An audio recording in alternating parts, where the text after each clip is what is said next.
And hi, this is Sam. Hi, this is Sorry. Sam Zimmerman, PG&E account rep for higher education. And Ashley Smith, I do. Yeah. Hi, I'm from the San Bernardino Community College District. I'm the Energy and Sustainability Associate. Awesome. I don't think Parker Davis.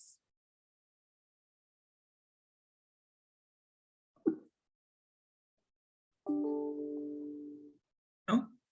And I know we're getting down to the end. Ronnie It might Slimp. be easier if we just ask who hasn't gone. Well, I know Ronnie Slimp hasn't gone yet. Hi, everyone. I'm here. I came on a little bit late. Is there any additional information you'd like me to share? Introduce yourself and where you're from. Yeah. My name's Ronnie Slimp. I'm the new student housing director at the Chancellor's office. Congratulations, Ronnie. Yeah. Thanks, Fred. Thanks, Ron. I haven't gone. I haven't gone yet. Michelle?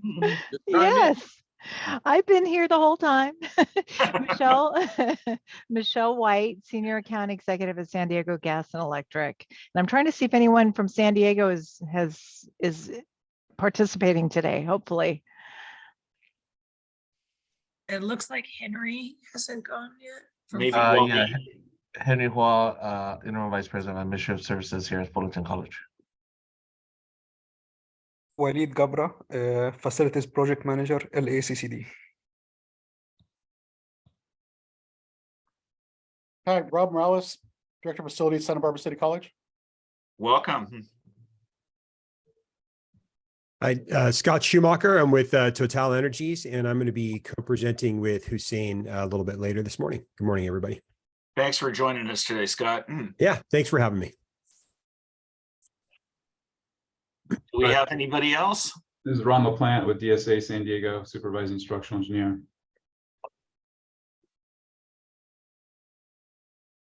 Well, I think does that possibly cover it? I hate to speak out of turn, but I think that might be it.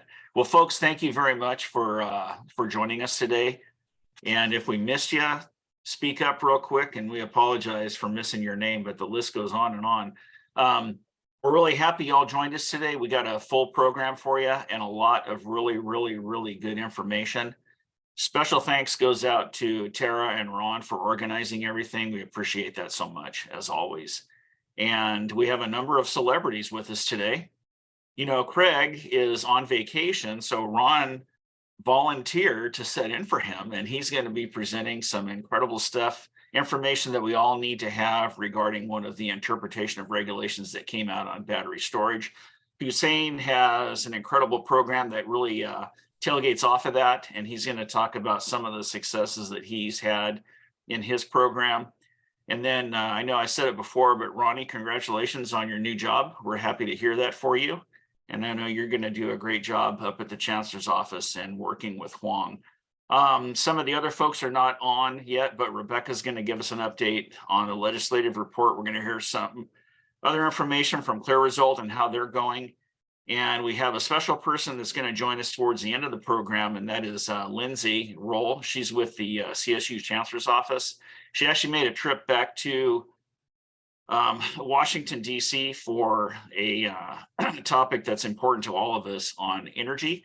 So she's going to give us a little update towards the end. But before we get going with Ron, I wanted to tell you that there's a couple of IRs that are out. And if you folks haven't had a chance to take a look at them yet, Ron's going to talk about IR N4. The other one you need to look at is, or actually N4 and N3. And then the other one that's real important that just came out at the beginning of April is EB3. So if you get a chance, look those up on DSA's website. They're very important to all of us. The EB is on the existing buildings. That one actually impacts K-12 a lot more than it does us, but it still does have a trailing head that we have to comply with as well. So those are the three main topics. I haven't heard any more information coming from DSA regarding upcoming stuff, but one of the things that we also need to be cognizant of is the amount of intake that DSA has had across the state. Just to give you some brief numbers, in November and December of this last year. I think you guys set a record, Ron, and across the state, it was over $1 billion worth of intake in each of those months. And Ron will have to kind of go like this because I know that some of the districts are trying to beat the new energy code that came out in January with the 2023. So that's why one of the big reasons for a lot of the intake, but that slows down the process. And I know DSA is working really hard on doing all the plan checking and everything. I haven't heard anything from the state architect regarding outsourcing.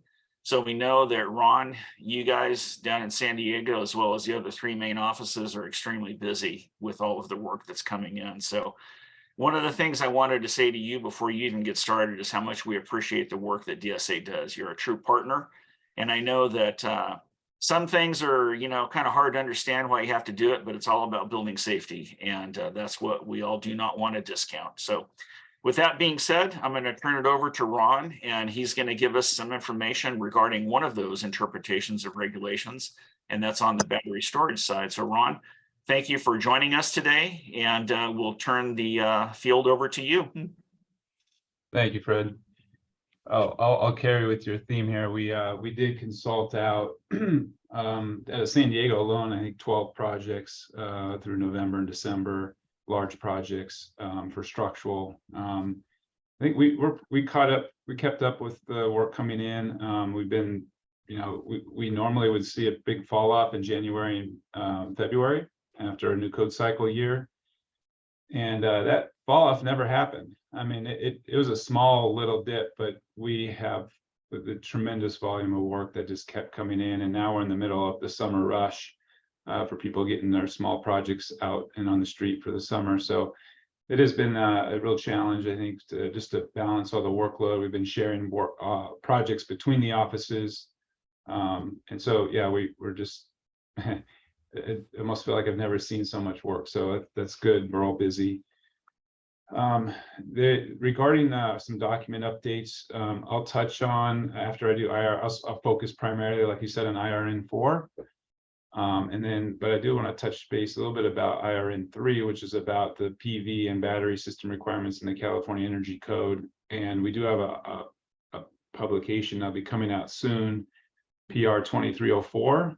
I'll touch on that. I'll give you a way to count your existing PV installation that you have on your site to help count towards the PV requirements for a new building if you've oversized your system or put a large PV array on your campus, to kind of account for future needs and how you can use that to offset and not have to install new PV with your new building. I'll touch that real briefly. If time permits, I'll also just touch on the back check procedure. That's changing. Those of you that are on our stakeholder email distribution list, the email went out Tuesday of this week, updating everybody on that procedure. So I don't know if it's that much value to all of us in the room, but I do want to just touch base on that if we have time. So let's dive into IRN4. So just give you a little background. We started seeing a lot of battery energy storage systems through the latter part of last year. Coming in at all of our different offices, and this group here reached out to DSA, had some concerns about consistency, or I should say inconsistencies between our offices and what the requirements were, which were very valid concerns. I sympathize 100% with that. So we had a meeting with several people in this call, along with some of the manufacturers, some very specific projects. And we made a decision in November last year. All battery energy storage projects statewide are coming to the San Diego office, so that we could really wrap our hands around what's the breadth of these type of projects that are coming in, so we could develop some interim requirements, and then really led to the formation of IRN4, so we can create a consistent method and transparent method for our internal staff and our stakeholders and clients.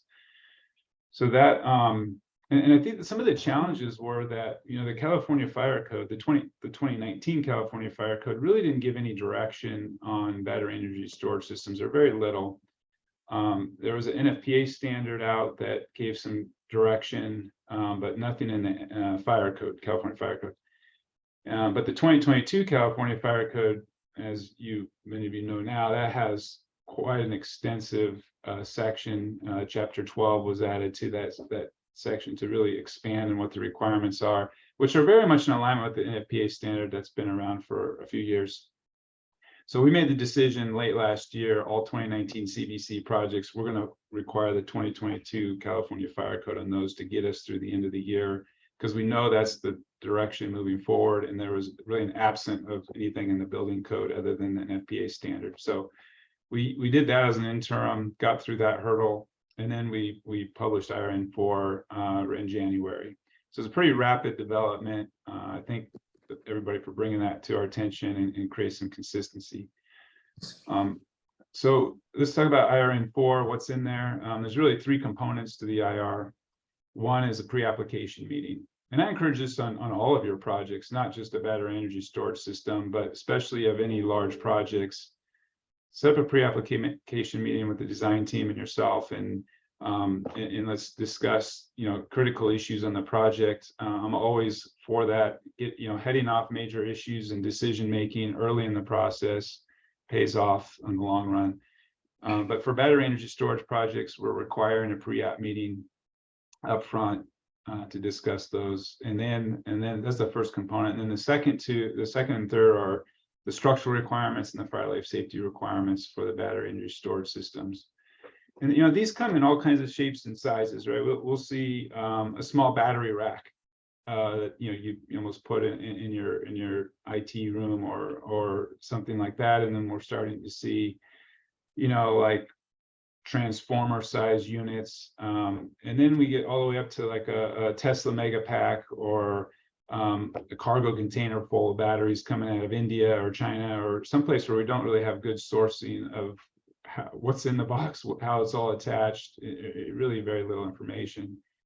And so from a structural standpoint, the IR requires for large units, maybe just to kind of give you a point of reference, if it's more than 600 kilowatt hour size battery, there's one set of requirements, and if it's under that, it's more relaxed. And that's not only from the structural standpoint, but from the fire code. If you go to the California Fire Code, there's a threshold of 600 kilowatt hours, where if you exceed that, there's a hazardous mitigation analysis, and a large scale fire test requires some UL requirements. But if you're below that, it's a little more relaxed. And so we're using that same threshold from structural. And just to give you an idea, 600 kilowatt hours is, like an electric car has like 60 kilowatt hour batteries, right? So it's like 10 car batteries worth. And so that's like, 2 or 3 fairly sizable cabinets of batteries. So if you're under that, then structurally we treat it like a black box. It's just anchorage and foundation details. That's it. Fire life safety, there's going to be some UL requirements, but it's fairly on the light side. Where they're positioned on the site relative to buildings and so forth, the fire code outlines that. You can bundle these up. So if you had a demand, let's say you had a demand of 1,200 kilowatt hours, so you want to use 2 600 kilowatt hour batteries, so you don't have to get into the design of these other more stringent requirements. You can use 2 600 kilowatt power battery packs, and then there's a 10-foot separation requirement in the fire code. So you could use multiple small units to stay under that threshold as long as each battery unit is separated 10 feet. So that's a strategy that some districts are employing.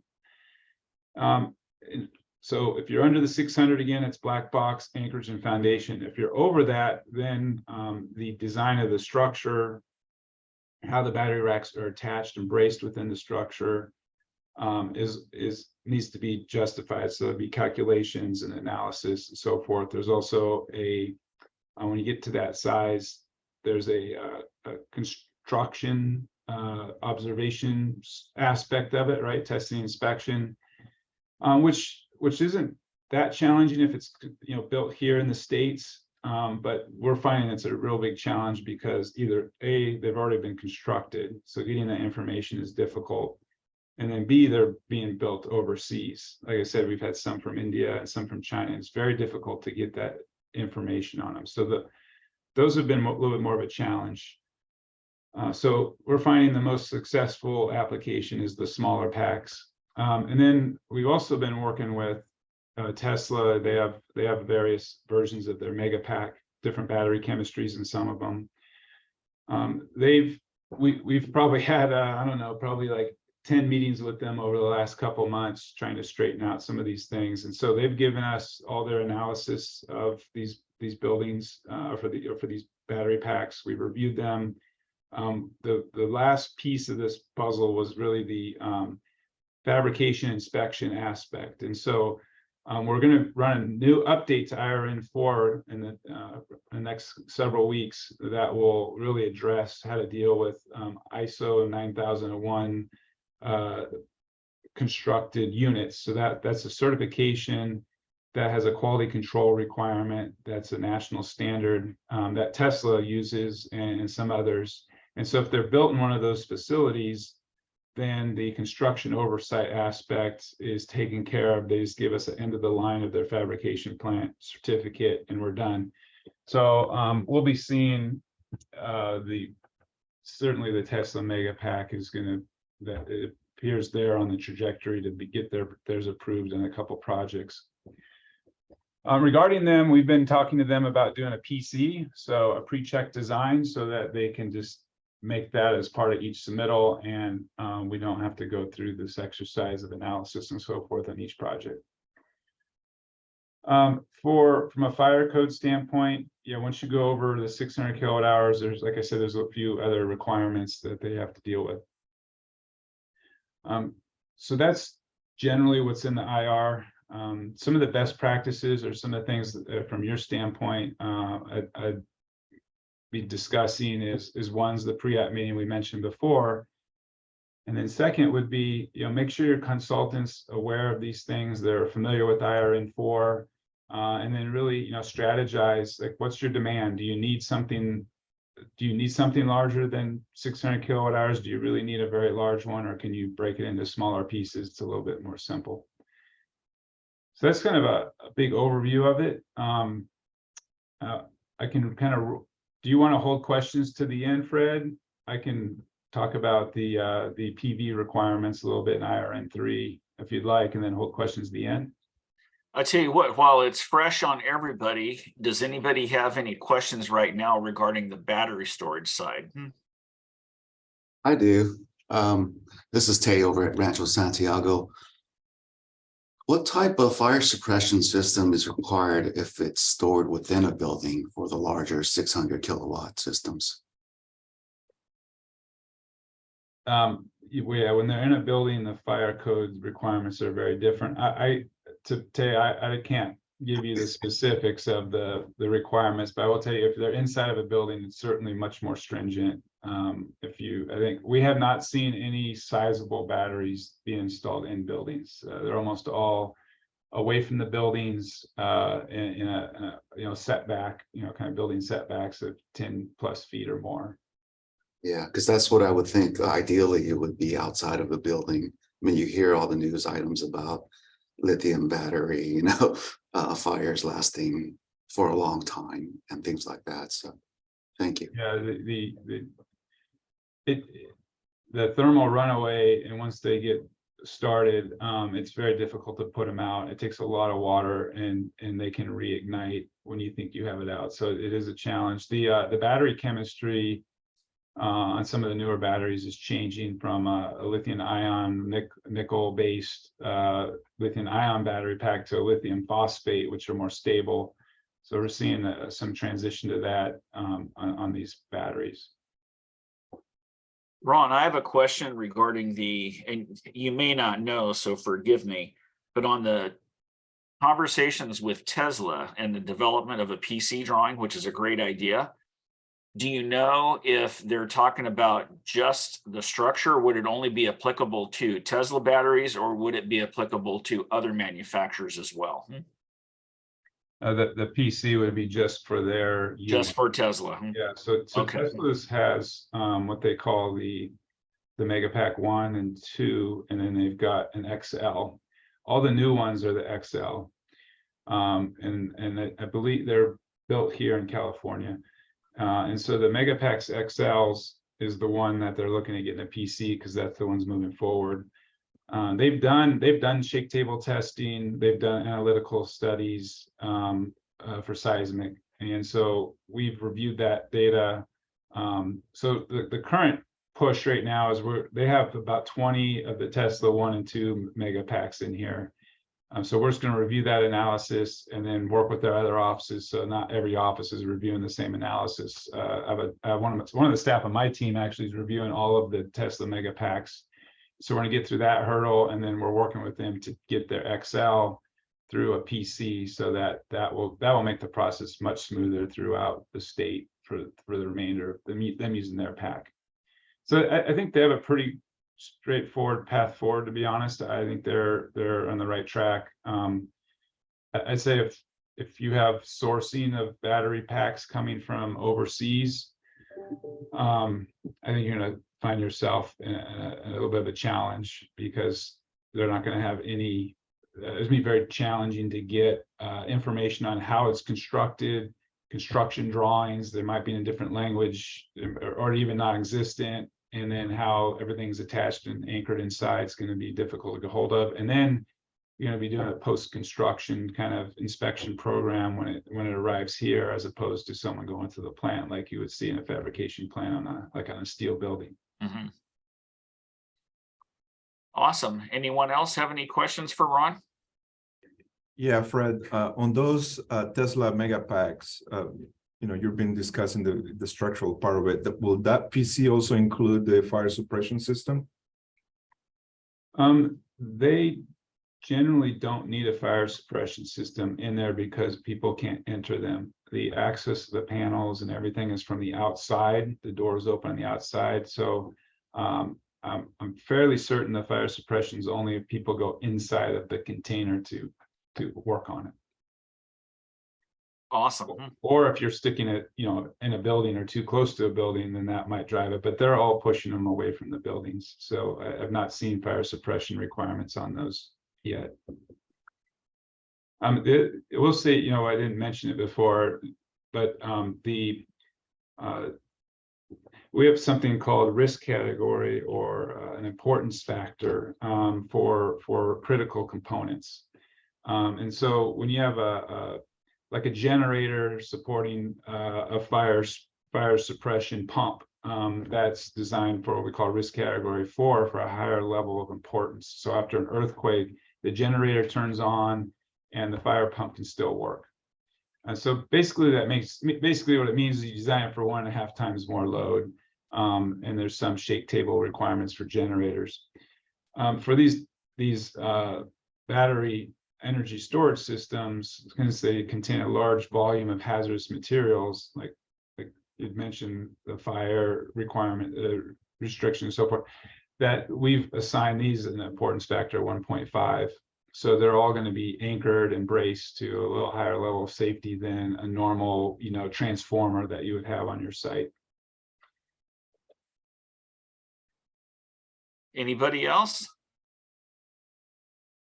I have a very broad question really about, I know the energy code requires that we make ready for solar. Is there a possibility that that's also going to tie to make ready for battery storage in the future, so that we have potential structural requirements that need to be accounted for, whether it's exterior or interior, for battery storage?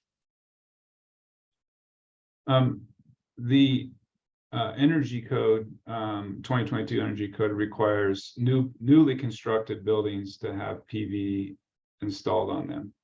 Based on, it depends on the square footage of the conditioned space, what climate zone in the state you're in. That determines how large of a building before it's required. But most of your larger, certainly your larger community college buildings, and you start getting over a couple thousand square feet, you're going to need PV on it. And it also has a battery energy storage requirement on those same projects. So energy code on all your new buildings you have to have PV and batteries on all those projects. But the amount of battery you need for one building is very small. I mean, relatively speaking, if you're just putting a battery on to support one building, unless it's a very, very large building. The 600 kilowatt hour threshold would be more than enough to get the needs of those buildings. I think where we're seeing the large, very large, like the Tesla megapacks and so forth, is where, you know, some of the campuses you're putting out ground mounted arrays to fill up large fields, or all of your parking lots, you're putting in PV canopies.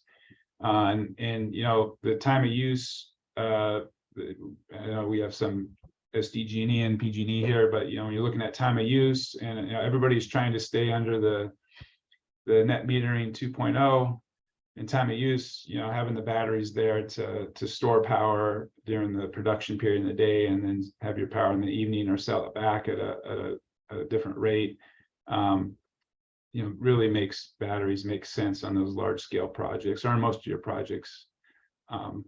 We're seeing that, well, maybe I should just roll into IRN3 about the PV and battery requirements for new buildings. This kind of dovetails into that.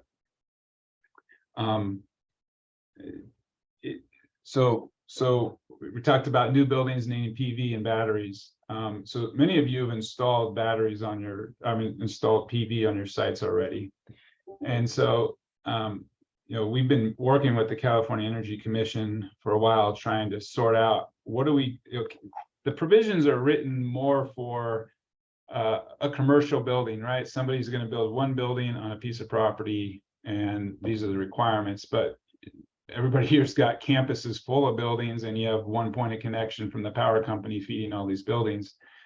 And so you've already installed PV on your site. So how do you take the existing PV system you have in place, and how do you take advantage of that? So when you build your new building, you're not adding more PV to it, because some districts are concerned that as soon as they add more PV to their site, that's going to change their net metering agreement and have to go from NEM 2.0 to 3.0, which is a big disadvantage at the rate exchange, wholesale versus retail rates for your excess power. So there's a desire to take your system you have in place and make sure that it's big enough to take care of your new buildings. And so so IRN 3 talks about the PV requirements and the battery requirements for your new building. And then we're developing a separate document for how you can use your existing system to count towards the your new building. And so that's going to be in procedure 2304. So you might want to write that down, procedure 2304. It's not published yet. I expect it'll be out in the next few weeks, but it'll give you an alternate means of compliance for how to figure out how to not have to put PV on your new building. And so how it works is this. Basically, it works where you look at all the conditioned space in your entire campus, run the California Energy Code formula through all those buildings, and then figure out what PV demand you would need per the energy code. The energy code doesn't require full replacement of the energy consumed by those buildings. It's like a quarter or a third of your demand. So you're going to find typically, if you've sized your system to account for your demand, you're going to find you have excess PV on your site as far as the energy code goes. And so that excess you can use to apply to your new building. And most likely you're going to have enough excess to cover the new building. That's what we're finding on a lot of these campuses. And so there'll be a formula in that procedure for how to calculate that. But essentially you take, you know, the total kilowatts of panels you have on your site now, and then look at how much more you would need, make sure you have that covered with what you have. We're not going to go looking at utility bills or production or anything like that. We're looking at how many panels, what's the kilowatts of the panels you have in place now, what would the energy code require, and you got excess, this is what you need. So it should be a fairly straightforward calculation. So that'll be rolling out soon. I think that's all I have for PV or battery systems. Oh, if you are using procedure 2304 to offset your existing system for your new building, that takes care of the PV part. You still have the battery storage requirement for the new building. So We're finding on these campuses, you probably don't have to put PV on the new building if you have, again, a large array on site already, but you will probably need a battery to take care of the power production for that one building. You'll need a battery, so it won't be that large of a battery, but that part is not being offset by the existing system. So Ron, you're the deliverer of very good news, because the last word that we had heard is that the existing PV wouldn't be counted to the new building. Yes, that was the feedback we were getting from the Energy Commission initially, and then we've created this alternate means of compliance to demonstrate that you have the capacity. That's awesome. I just have one more question to Ron, Fred. You mentioned about the new building. If you have existing solar, you may not need to add a solar to your particular project, but you need to add probably a battery. What about if we are planning to have a battery storage, for the campus and overall? Would that be accounted towards the building itself? Yeah, Hussain, we've not ventured down the battery path yet and trying to figure out the offset. That's not been the critical thing that we're hearing from clients at the moment, but I think that's probably the next logical thing we need to sort out is if you do have, let's say you have 2 Tesla Megapacks on your site now and a field of arrays, I mean, you've probably put enough battery storage in to capture everything you need on the site. Why put another battery in on this new building? Because you've already pre-planned for that usage. So I think that makes sense there should be a way for us to figure that out. And but that would be the next logical thing we work through. Thank you so much. You're welcome, Hussain. Any other questions for Ron?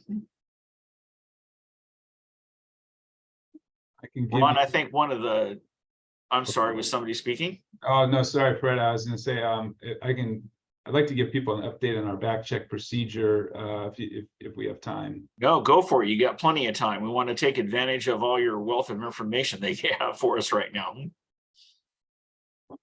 So, we go back 3-4 years, all back checks. Also, just set the stage here, right? You submit your project to DSA, we'll do the plan review, or return the comments back to the design team. Might take them a few weeks or a month to address the comments. Then they come to DSA and we go through, we call it back check process, where we verify that they've addressed the comments and then we stamp out and approve the set. So back check, we go back a ways. It was in the paper days, right? Everybody would travel to the regional office in your region during back check, and we'd meet face to face with the design team and close out the comments and then approve the plans.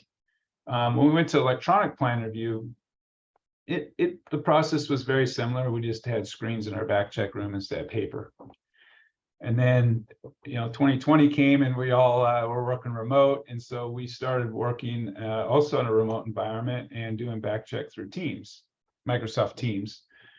And that has certainly some advantages, right? It permits the design team to stay at their office and not travel to our office, because some of our design teams are traveling from, hundreds of miles from where they are to our office. It also allowed more participants in those meetings, right? The design team would have be able to bring in their sub-consultants because they don't want to, 8 people traveling to the DSA office. They could provide more people there. So there were some advantages. Some of the disadvantages we've seen is that, and by the way, we've kind of continued down that same path, even though we all came back to the office in September of last year. We're still doing this Microsoft Teams back check process. And some of our offices have started pulling people in to do maybe not the initial back check, but the subsequent ones to bring people into the office to start doing them there. But through Teams, some of the disadvantages we're spending more time in back check than we ever were in the past. And a lot of it has to do with the lack of drive by maybe by the design team to push the project over the finish line and get it done. We're sort of like, oh, we're going to take a 90% effort in the first pass, and then we'll take another not a full effort in the next pass, because they're not driving down to our office. They're not trying to it's not problematic for them other than just project schedule as a whole. And so these things just go on and on and on. We're like months into back checks, and it's very frustrating on all parties, especially on your end. And so we've developed a new back check procedure.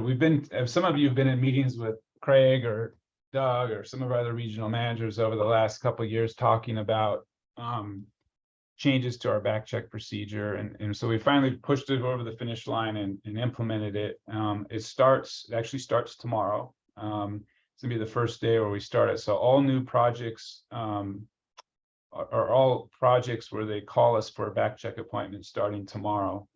We're gonna start a new 2-phased approach to back check. And so it kind of blends a little bit of the benefits of both worlds.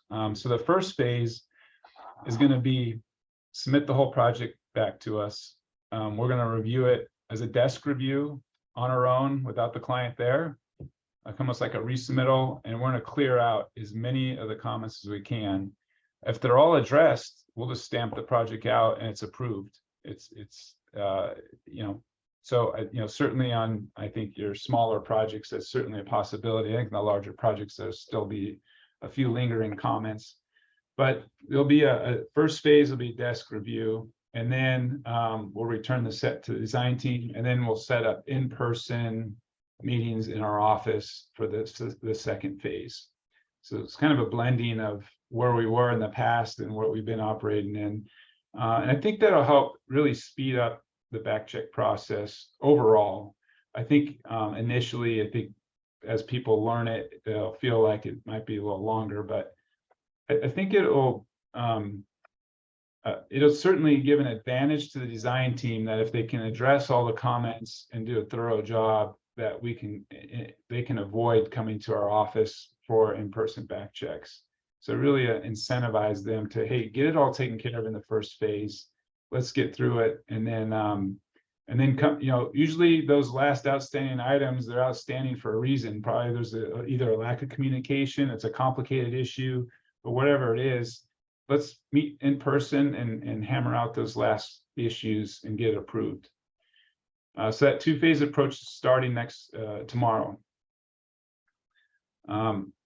Some of you're not going to see this other than the notification we sent out. It's an internal procedure at the moment. I've been talking with the regional managers that we need an external version of the procedure so we can give that to the clients so they understand the process from their end. Because there's if you plan ahead and reach out to DSA in advance and schedule out that phase 1 desk plan review, then we can start the phase 1 plan review when it's at our desk on our own. If you reach out to DSA in advance, we can schedule it out. As soon as that project comes in, we can get through it quick, in a week, 2 weeks, and return it to the client. If the client doesn't do that and they just call DSA up and say, hey, we're ready for back check, we're ready to upload the drawings right now, and never gave us a heads up this was happening, then we got to react and get our staff aligned to do that back check. So it's just like anything, if you give us the more advanced notice you give us, the more prepared we will be. And so look for a procedure that'll be coming out, I would hope in the next month or so, to give direction on the design team and how it works, how the process works a little bit cleaner. I drew up a timeline for our staff in our conference room the other day to say this is the steps and how the flow should go. So I'm sharing that with the regional managers to get that as part of this new external procedure in our back check process. So that's going to be, just like every time there's a change, it's something that is going to take a little bit of time to get around. I will tell you, I've been at DSA for about 18 years, and the one thing we don't have a procedure on, and we haven't had a procedure on, is back check. Right? It's not been clear. We're very clear on electronic plan review. in those things, but in the registration process, but the back check has kind of largely been not well defined. So I think this will give some structure to it and help our clients and our staff and really get these projects through in a more expeditious manner. So that's where we're at in the back check procedure. Ron, you guys have always done a phenomenal job, and I've worked with DSA for almost 30 years, and I remember having meetings with Mahendra Mehta. I don't know if you remember him. I know Mahendra, yep. Yeah, he was a great guy. And, you know, prior to Doug going up and meeting with Shaw, and every one of those folks has always been nothing but open and collaborative. And I know with Ron and I working with Craig on the IR, and the communication that we had with that was awesome. And that's one of the reasons why the IR was developed and delivered so quickly. So on behalf of the group, you know what, we view DSA, like I said before, as a collaborative partner. That's all that you guys have ever done. You folks have your job to do, and we have our job to do. And, you know, teamwork is what gets it done. And we appreciate all the work that you do. Yeah. Thank you, Fred. Appreciate that. Same on our end. I have a lot of familiar faces on the call. Noir and Hussain and so forth, you know, please. See you, Ron. Thanks for the update. You guys reach out all the time. If you have an issue, please elevate it. If you get stuck with the plan reviewer on an issue, the first thing you should always do, elevate it to their supervisor right away. Don't let it languish. I will say, you mentioned IREB3, and I just wanted to, if any of you are interested, I think it's next Thursday, the CMAA is going to have a webinar, and I'm going to be presenting about all of the rehabilitation provisions at DSA, and we're going to have an example project where a community college purchased out in Temecula. They purchased a commercial building and converted it to school use, and we're going to go through really all the steps that you go through, and I'm going to really walk through our entire rehabilitation program. So if you're interested in that, it's a CMAA, and then, you know, if you don't know where that link is, let me know. I can share it with you. That's awesome. And also, Fred, for this particular CMAA event, it's free for owners, so all district employee can attend for free. Because I serve in that board, and I think that's part of the education seminar that Ron and I think 19.6 will provide. Thanks, Ron. You'll see me there. Oh, excellent. Thank you. I'll sit here quietly. If you have any more questions, I'll jump in as needed. Thank you, Ron. I have a question. Yes, Hello. ma'am. Hi, good afternoon.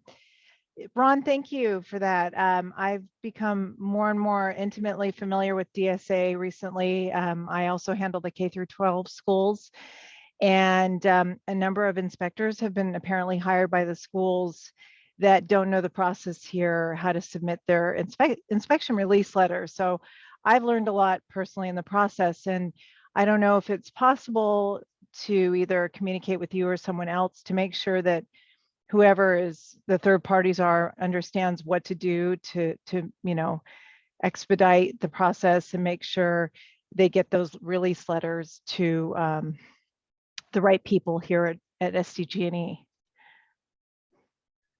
Michelle, we have, you know, we're kind of separated in our office, if you will, into two groups. We have the plan review side and the construction support side. Okay. As far as San Diego goes, because you're in San Diego, Nathan Larson is our supervising structural engineer for all the field oversight program. And they're basically in charge of overseeing all of the DSA project inspectors. Oh, okay. Nathan would be the person you'd want to reach out to, Nathan Larson. He's Larson. Yes. Yep. And if you need his contact information or don't find it, just shoot me a message. Okay. Or if you have an email and to put in the chat, that would be awesome as well. I'll do that. Wonderful. I appreciate it. You're welcome. Michelle, just a quick question. Are you talking about, maybe you know, maybe you don't, the release letter for the utility, or are you talking about the affidavit that has to be signed and uploaded to the DSA box at the end? They're Two different things. Huh? The release letter that goes to our team to release the job, the PV, it's all PV related right now. So, so that it can go to the next phase to get to grant to authorize permission to operate. So It's usually the inspection release. Usually what would happen is the inspector would talk to the facilities director for that respective campus, and then it would be sent directly to the utility on that one. Right, and we expect that the letter is on their letterhead with all the details that are needed. They don't know exactly what to put in the letter, and to send it directly to a specific email address. So that's apparently they just don't have that information. So I'm just, and two of the inspectors have talked to me directly that were hired third parties to DGS. So that's, it's not I'm not in DPM, and design and project management, but, I'm in the business services side, but I'm just trying to, help out the customers, making sure that the process goes smoothly and they can get their PTO granted. So what we'll do is I'll make a note of that, and we'll reach out to a couple of our resources and see if we can get back with you with some information as well. That'd be great. Awesome. Thanks, Fred. Does anybody have any other questions for Ron while we have his ear?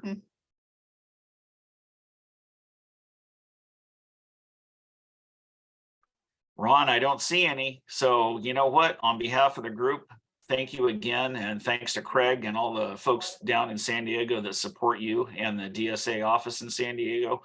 We sincerely appreciate you coming today and giving us all the information. It's greatly, greatly appreciated. Thanks, Fred. All right. That was awesome. And again, thanks goes out to Ron and his team. And with that being said, Hussain, you and your team are the next ones up. So we thank you for joining us today, and I'll let you introduce your team and we turn it over to you. Thank you so much, Fred. Is my voice clear? I just want to Perfect. Okay, awesome. Thank you so much. I think most of you know me and I introduced myself, but I'm going to do it again. My name is Hussain Agah. I'm with Riverside Community College District, Associate Vice Chancellor, Facilities Planning and Development. You probably know Riverside. We are 3 colleges in the Riverside County: Riverside City College, Marina Valley College, and Norco College. With me today to do the presentation is Scott Schumacher. Scott, you would please go ahead and introduce yourself.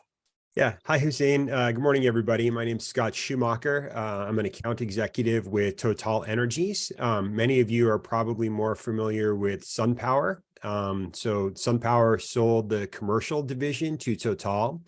So now SunPower is a residential only company. And Total, which was already a 51% owner of SunPower, has taken over the commercial and utility scale development arm. And we're all operating under that name now. We worked with Riverside Community College District on a solar and battery energy storage project, and looking forward to sharing the presentation here with all of you and Hussain. Thanks. Thank you so much. And I would acknowledge we have also several members from Riverside Community College District in this call, which they already introduced themselves, but they were part of this procurement process for our, I call it large procurement, and we'll walk you through it in a second. I'll share my screen. All right, we'll go to the next slide. Well, we started actually our planning process for the district-wide solar battery energy storage system back in 2020. Our district, although we have sustainability goals and we have a lot of initiatives, we deliver many sustainable projects over the years. They were part of the Measure C program, but the bond program really depleted in 2020, and we wanted to really embark on our sustainability initiatives. And it's not initiatives anymore. I think it's compliance now, as we heard from Ron. Like every project needs to have a source of renewable energy, solar, battery, an EV charging station. So we started our process in 2020 to really figure out how we proceed forward. We did not really have the funding, but we started with our feasibility study to look into our existing campuses, the 3 campuses, and figure out really the right opportunity about the solar projects and look at into the financial, analysis and, return on investment, because our goal was to really, since we don't have, local funding, was to deliver those projects based on, a debt financing, which has an interest, is not free money, has an interest, and we didn't know whether these projects will pencil out or not. So we engage our community, we engage the colleges, we did, as I mentioned, feasibility study, financial viability, and we developed the plan. And then obviously we have gone through a procurement process. And during the procurement, we were talking about really whether we deliver the system for each campus individually in a single RFP, or whether we really have a big package for our district. We talked to several districts. We talked also to the industry partners, including solar provider. And the best approach for us was to really, put the entire package in one procurement and really have a one single source of solar provider and one vendor. It's economy of scale. It will be a little bit, lesser expensive, and you have 1 point of, design, 1 point of contract, one contract, and 1 point of, conduit to get the project done. We looked at different approach of how we deliver the project, and the best approach for us was Government Code 4217, and I think most of you know what does that mean, in utilizing design build approach. We throughout the process, we figure out that we really have to get in front of a community, and in front of our, really neighbors. Like for instance, Riverside City College is within the community, so we wanted to make sure that they are aware about the project and there's no issues, glare concern, or any issues for our, for our neighbors. With that, I'll move on to the next slide. Our feasibility study was very, very important because we ended up actually presenting to our board and our college's constituents about, the approach. In 2020, the colleges developed the educational and facility master plan, and of which, that revamp of the existing campuses, and we wanted to really work around our existing and approved facility master plan. So whatever solar we put on, whether in parking lot or on top of the building or on the hillside, are aligned really with the approved master plan. We looked at only solar to just deliver solar by itself, and it didn't work financially because of the time of use. So our consultant at the time, actually DLR, which they are still helping us in the process, they figure out the best way to get a positive cash flow on this big debt financing when you deliver your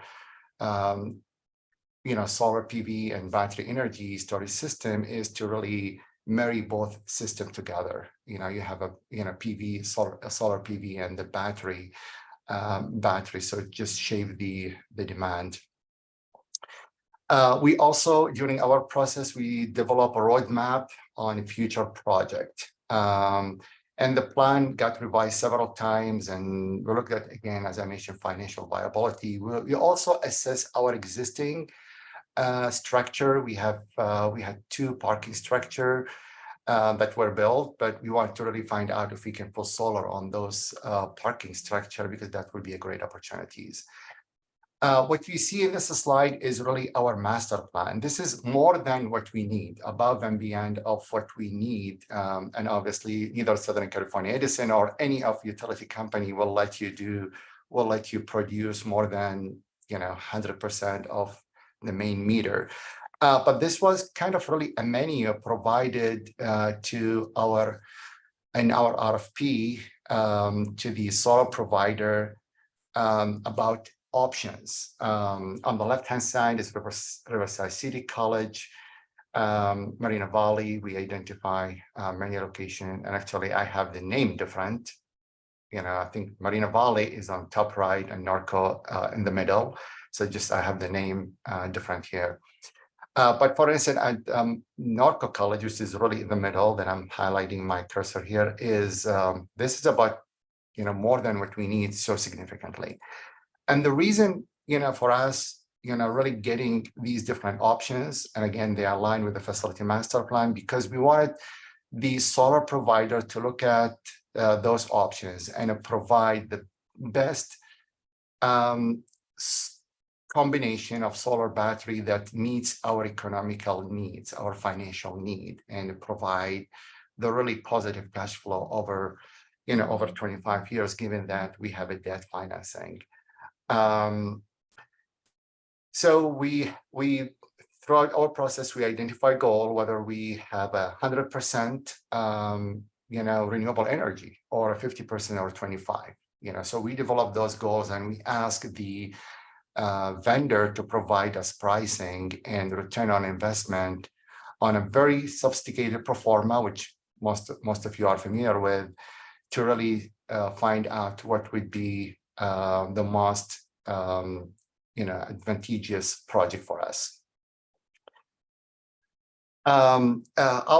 And again, we looked at different options on financing, and I will let Scott really elaborate a little bit about the purchasing options and the finance that were available. Scott? And thank you, Hussain. If you could actually go back one slide, I've got one comment here. So these are the areas that Riverside Community College District included in their RFP procurement and sent out to all of the potential bidders on the project. It was very helpful that the district identified sites that were more than 100% of their total need, because that allowed for each of the solar developers to locate the areas on the campuses where they could best cost optimize the project. So by giving us more than we actually needed, we could hone in on and find the absolute best places that are available in the district so we could deliver the most power for the lowest cost. And as you'll see in the final designs, we did not end up using all of the sites that were available here, but that was very helpful for the district to put more than they needed so we could come up with the best cost optimized site within our proposal. So just wanted to mention that. Thanks, Hussain. Thanks, Scott. If you move on to the next slide here, there are a variety of ways for community college districts to procure solar and battery energy storage project. Riverside Community College went with CapEx acquisition. So they provided, they secured financing and then are purchasing the project. Total Energies is going to be an EPC contractor. We're going to design, we're going to build, we're going to finance, and then we're going to, I'm sorry, not finance, and then we're going to provide O&M to the district for as long a period as they want. And I'd say about 50% of our community college district customers and K-12 school district customers go with a CapEx acquisition. Another alternative is to have the project financed by your solar vendor or through a third party. And the way that they do that is under a power purchase agreement. Under a power purchase agreement, the contractor that you work with will finance the project.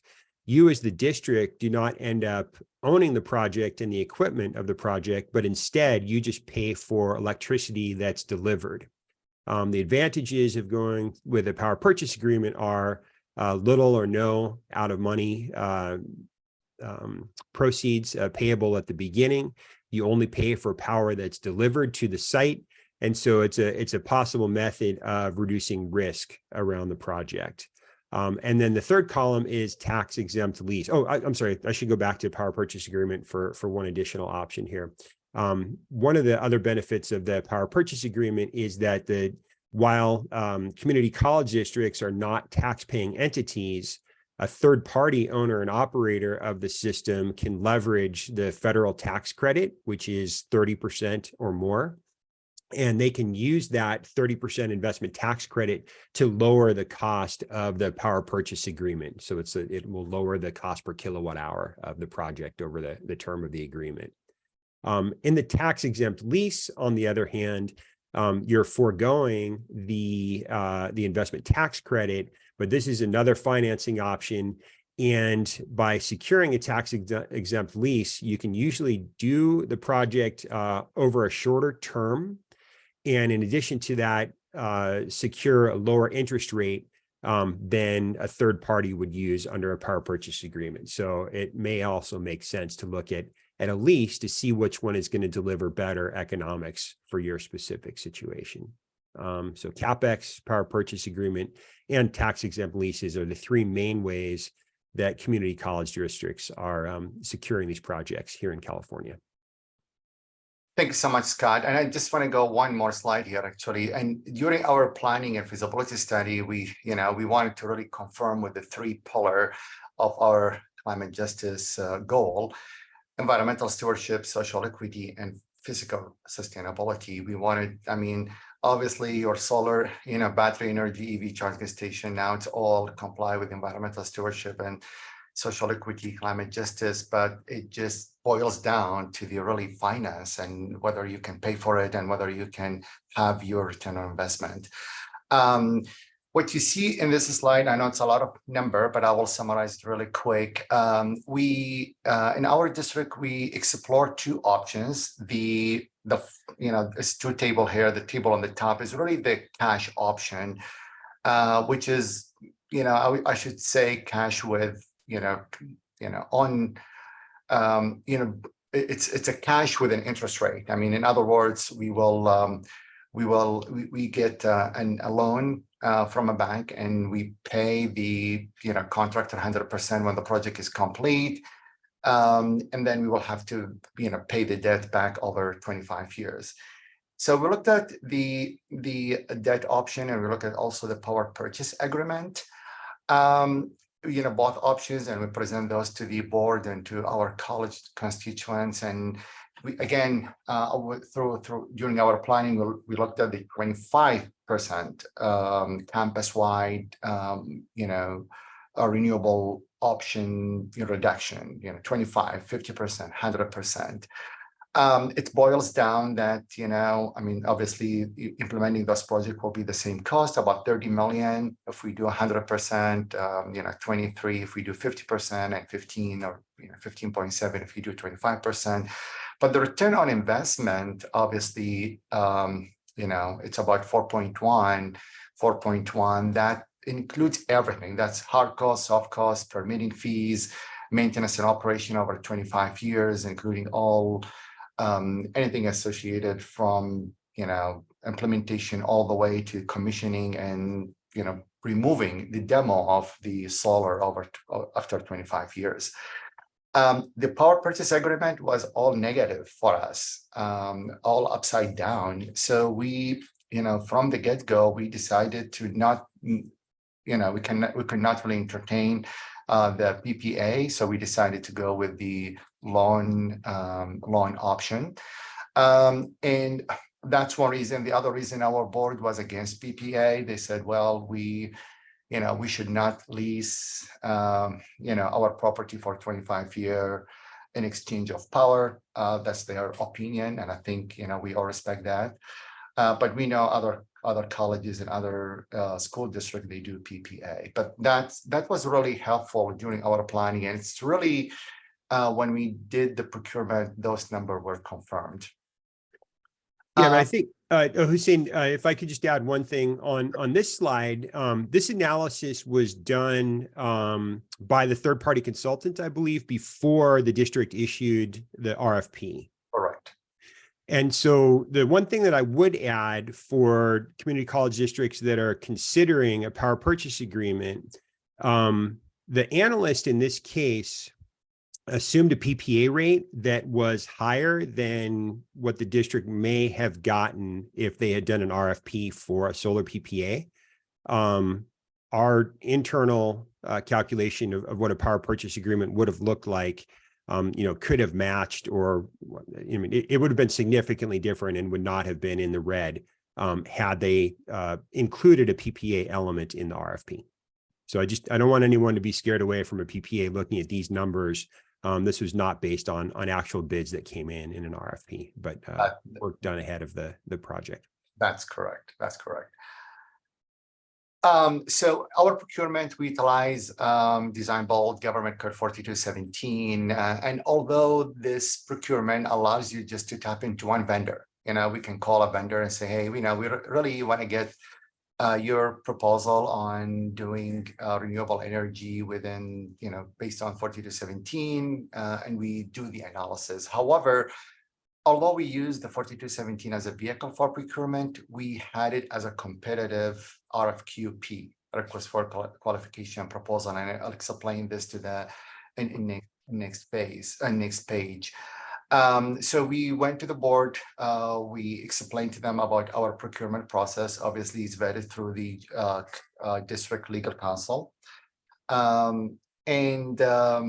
And in this case, we were, we provided, we told the board, this project is not going to move forward without providing a positive cash flow, because that's the statute of 4217. You got to provide evidence that the facility project under this code, or energy services under this statute, will provide a positive cash flow. And there is a way, and there's an analysis that needs to be done and presented to the board, and there's a public hearing associated with it. As I mentioned, we didn't want to just tap into a vendor. We wanted to have a competitive process within 4217, and we issue an RFQP. We did receive 4 proposals, strong firms involved in these kind of deliveries, including Total Energy, which they used to, they acquire SunPower. And we developed 15 distinct evaluation criteria, and we had a large committee that scored them and so forth, and we decided to move on with Total Energy for the next phase, which is really contract negotiation. And one of the critical components here is really number 8, is system economic value and life cost cycle analysis to see what would be the return on investment for the project. We wanted also to take this project as an opportunity, and we asked all the vendor how you would integrate this project into the educational curriculum, what opportunities that each vendor would provide, because our faculty was really, they wanted to have some engagement, they wanted to be part of the process, they wanted also to advance some student to learn about how the procurement being done, and how the battery be as renewable energy be as a source for their education. And I see question. Yeah, so what was the kind of the assumed useful life for assumptions made for the proforma in terms of the PV system? Is it something that you thought would last 30 years or 50 years? That's a perfect question, and that's what we'll be addressing in the next slide. Okay. And actually not in a couple of slides, but we'll get into it very, very quickly. So we decided to move on with Total Energy, given that they demonstrated their competency and their experience, availability, and the plan, and also analysis. And now we are in contract negotiation, and that's one of the painful. I got more white hair actually over the last 6 months than when we engaged with Total Energy into the negotiation. And we are now in the table to really figure out the final contract and the deliverables, and there were several issues. So Scott, do you want to talk about the left-hand side, and I will talk about the right-hand side? Yeah, sure. I think at a high level, one of the main elements of negotiating contract are identifying risks and then assigning, which party is going to take responsibility for those risks or how are those risks going to be shared as a project is developed. One of the really interesting and potentially challenging things that we faced at the time that we were negotiating the contract for Riverside Community College District, you have to kind of remember back to the beginning of 2022, when inflation was starting to rear its ugly head. There were supply chain issues. We as the developer were facing situations where our vendors were saying they would only give us price quotes for, that were good for 15 days or 30 days. And it was impossible to effectively assess risk when we were in that environment. And that added a level of complexity to the negotiations last year that may not be, around in future contracts. But here are kind of the key risks that we worked through. And we'll start off with solar module import tariff. So last year, a small company in Northern California that's a domestic manufacturer of modules raised a case with the U.S. Department of Commerce, claiming that foreign module makers were unfairly leveraging benefits. And the United States government issued a tariff on new modules coming in from outside of the U.S. That immediately, between the time that we bid and the contract negotiation, raised the price of modules by 30, 40, 50%. Hussain, should I just go down these, or did you want to talk about each one individually? I mean, just pick you can talk about the Tesla and other. Okay. Yeah, I think maybe to just kind of identify another couple of the key ones. Tesla, we heard talk about Tesla batteries. They're probably the most common batteries installed in California right now. Tesla does not do a contract where they give us or any solar developer a price for the battery. Instead, there is an initial contract price, and then there is a reference to a lithium index. The actual price of the Tesla battery is not going to be set until the battery is about to be delivered to the site. So we can order a Tesla battery today, but we won't know what it's actually going to cost until it's delivered 12, 18 months from now. And so we needed to make sure we contracted around, the fact that price may change. There are other things that we don't know about, and you frankly won't know about when you're contracting. And one of those is when we go to put a large solar PV and battery energy storage system in place, we don't know if there are going to be utility upgrades that are required down the road. And one relatively easy way to manage around those utility upgrades is to put an allowance of some sort. You might want to put a $200,000 allowance, for example, in to account for the fact that Southern California Edison or San Diego Gas and Electric, when they conduct their study, might find out that they need to upgrade some transformers, for example, upgrade the conductor. And so you can contract around that by putting allowances in. But what you can't necessarily do is prepare for a situation where the utility upgrades are more expensive, like you might have $1 million or a $2 million upgrade that comes back from the utility that is going to make the project non-economic.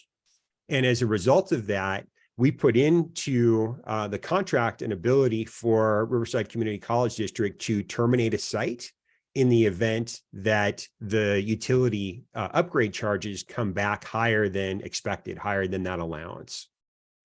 The challenge of putting that termination in is it puts us in a situation where neither the district nor Total Energies or your solar developer are going to want to buy long lead time items. Nobody's going to want to pay for a $500,000 or $750,000 transformer today, knowing that there's a chance that the district may cancel the site 12 months from now.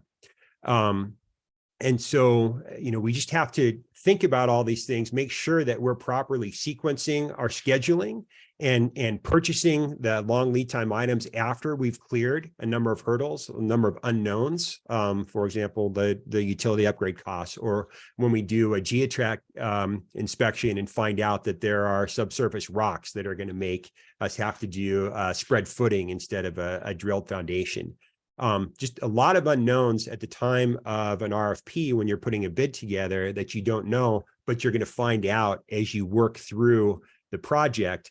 We tried to identify all of those as risk issues up front and then come up with ways to contract around those. I think I'll probably stop there and you can talk about the mitigation side, Hussain. Exactly, and thanks, Scott. And obviously, as a district, we wanted to really make sure that we don't have an open-ended contract. We wanted to really contract today, based on what the what the developer gonna delivered and what would be the return on investment and then positive cash flow over the 25-year. And again, that's the statute requirement for this kind of project, and we didn't want to risk the district financially in the event of these significant upgrades. So we put a lot of safeguard into the contract. We put some allowance, reasonable allowance within the contract. We capped that allowance. We also authorize Total Energy to do, their own due diligence during the contract negotiation. We called it a limited notice to proceed or special service agreement. So they can do their due diligence, and whatever finding they will incorporate into our pricing. And then both entities reach out into point where now we are ready to sign the contract and proceed forward. So it's a lot of challenges, but you can mitigate those challenges with collaboration, open communication, and I think that's what ended up be for us a successful procurement. You asked the question about the, really the economics of the project. So Total Energy contract to deliver the project was about 34.5, and that includes allowance within the contract.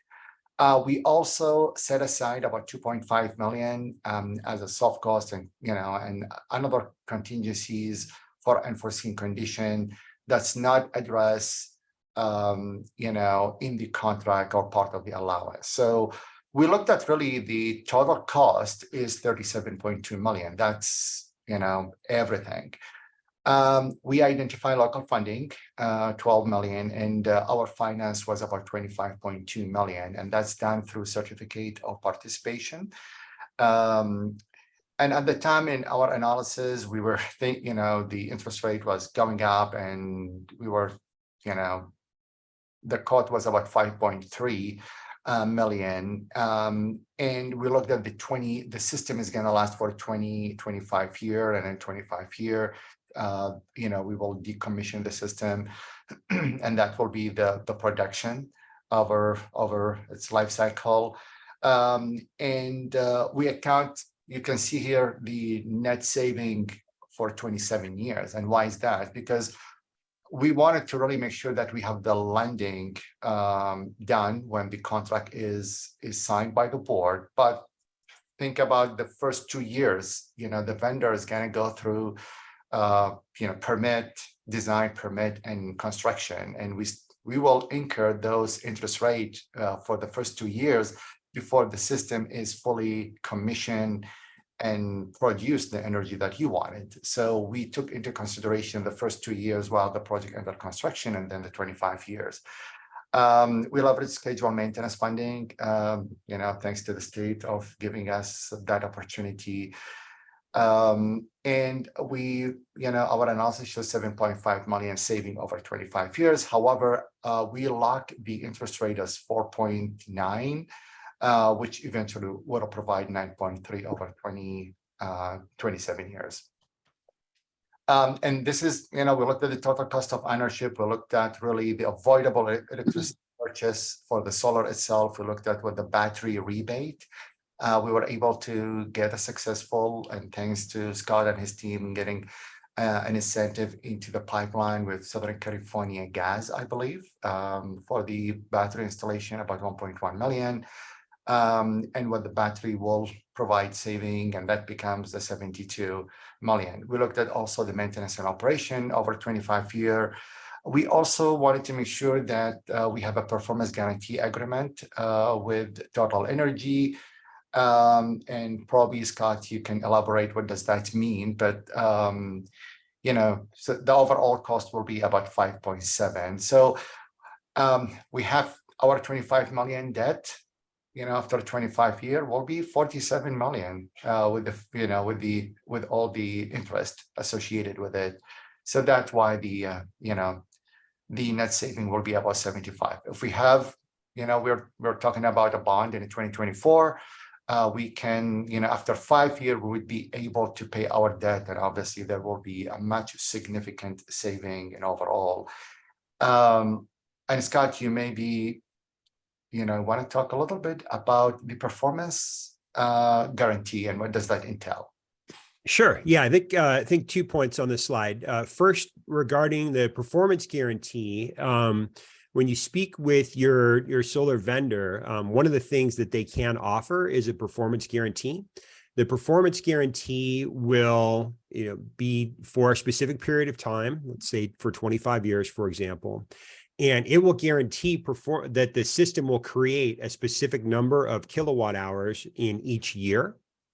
In the event that the kilowatt hours are not generated by the system, then under that performance guarantee, a payment can be made back to the district that will make up for the shortfall of expected losses. As you know, the fact that the district is going to have to buy that power from the utility instead of counting on it from the PV system. A performance guarantee can make up for that, and that's another way to reduce and eliminate risk for buyers of the of systems. Performance guarantees are available for both cash purchases and also under a power purchase agreement. So they're available either way you want to go. And the intent there is to make sure that since the district is committing all of this money to the project, that they're going to get the financial results that we think they're going to get when we're putting the proposal together. And we wanted to make sure also we really contract with you know, a company that would not go bankruptcy within 2 or 3 years. And by looking into, because we've seen this in the soil industry, that companies just go away after like 5, 6, 7, 10 years. Total Energy, in this case, give us an assurance because they are really an international company. I mean, they are multi-billion-dollar company. I mean, they're I think originally in France, but they have a big presence here in the United States. So we felt really comfortable to proceed forward with that. This slide really shows the energy offset for us, you know, for each campus and each center. We have, as I mentioned, 3 colleges, but Ben Clark Training Center is an educated center. So we believe in overall, there will be about 60% energy offset when everything said and done. You may see here in Norco College, we are overproducing potentially is 1.6%, but the reality is we have a new facility is coming online, is Center for Human Performance and Kinesiology. And that's why, you know, my earlier question to Ron was, can we utilize the campus-wide solar and battery for this project? And I think there's a path for that because we're gonna have enough production here. We also gonna deliver about 86 double EV charging station district-wide. Battery storage system. Scott, you may just talk about this a little bit, please. Yeah, so in this case, we have proposed the Tesla Megapack 2 XLs for the 3 colleges. The idea behind putting a battery energy storage system on site is to tackle the peak demand charges that you have on your utility bill. So, you know, both in RPU, which Riverside City College is located, and Moreno Valley College and Norco are in Southern California, Edison, have a component of the bill that's related to the highest 15 minutes of demand on the site. And the battery algorithm is set up so that the battery can be dispatched to lower those peak demands and help reduce the overall Southern California Edison or RPU bill. In addition to that, the batteries can be programmed for energy arbitrage. So for example, we fill the battery up with, quote, free solar power during the day and dispatch it during on-peak periods where you're going to be paying the highest cost per kilowatt hour. So the batteries can operate in either peak shaving mode, trying to reduce those demand charges. They can operate in energy arbitrage mode where they're, kind of buying low and selling high.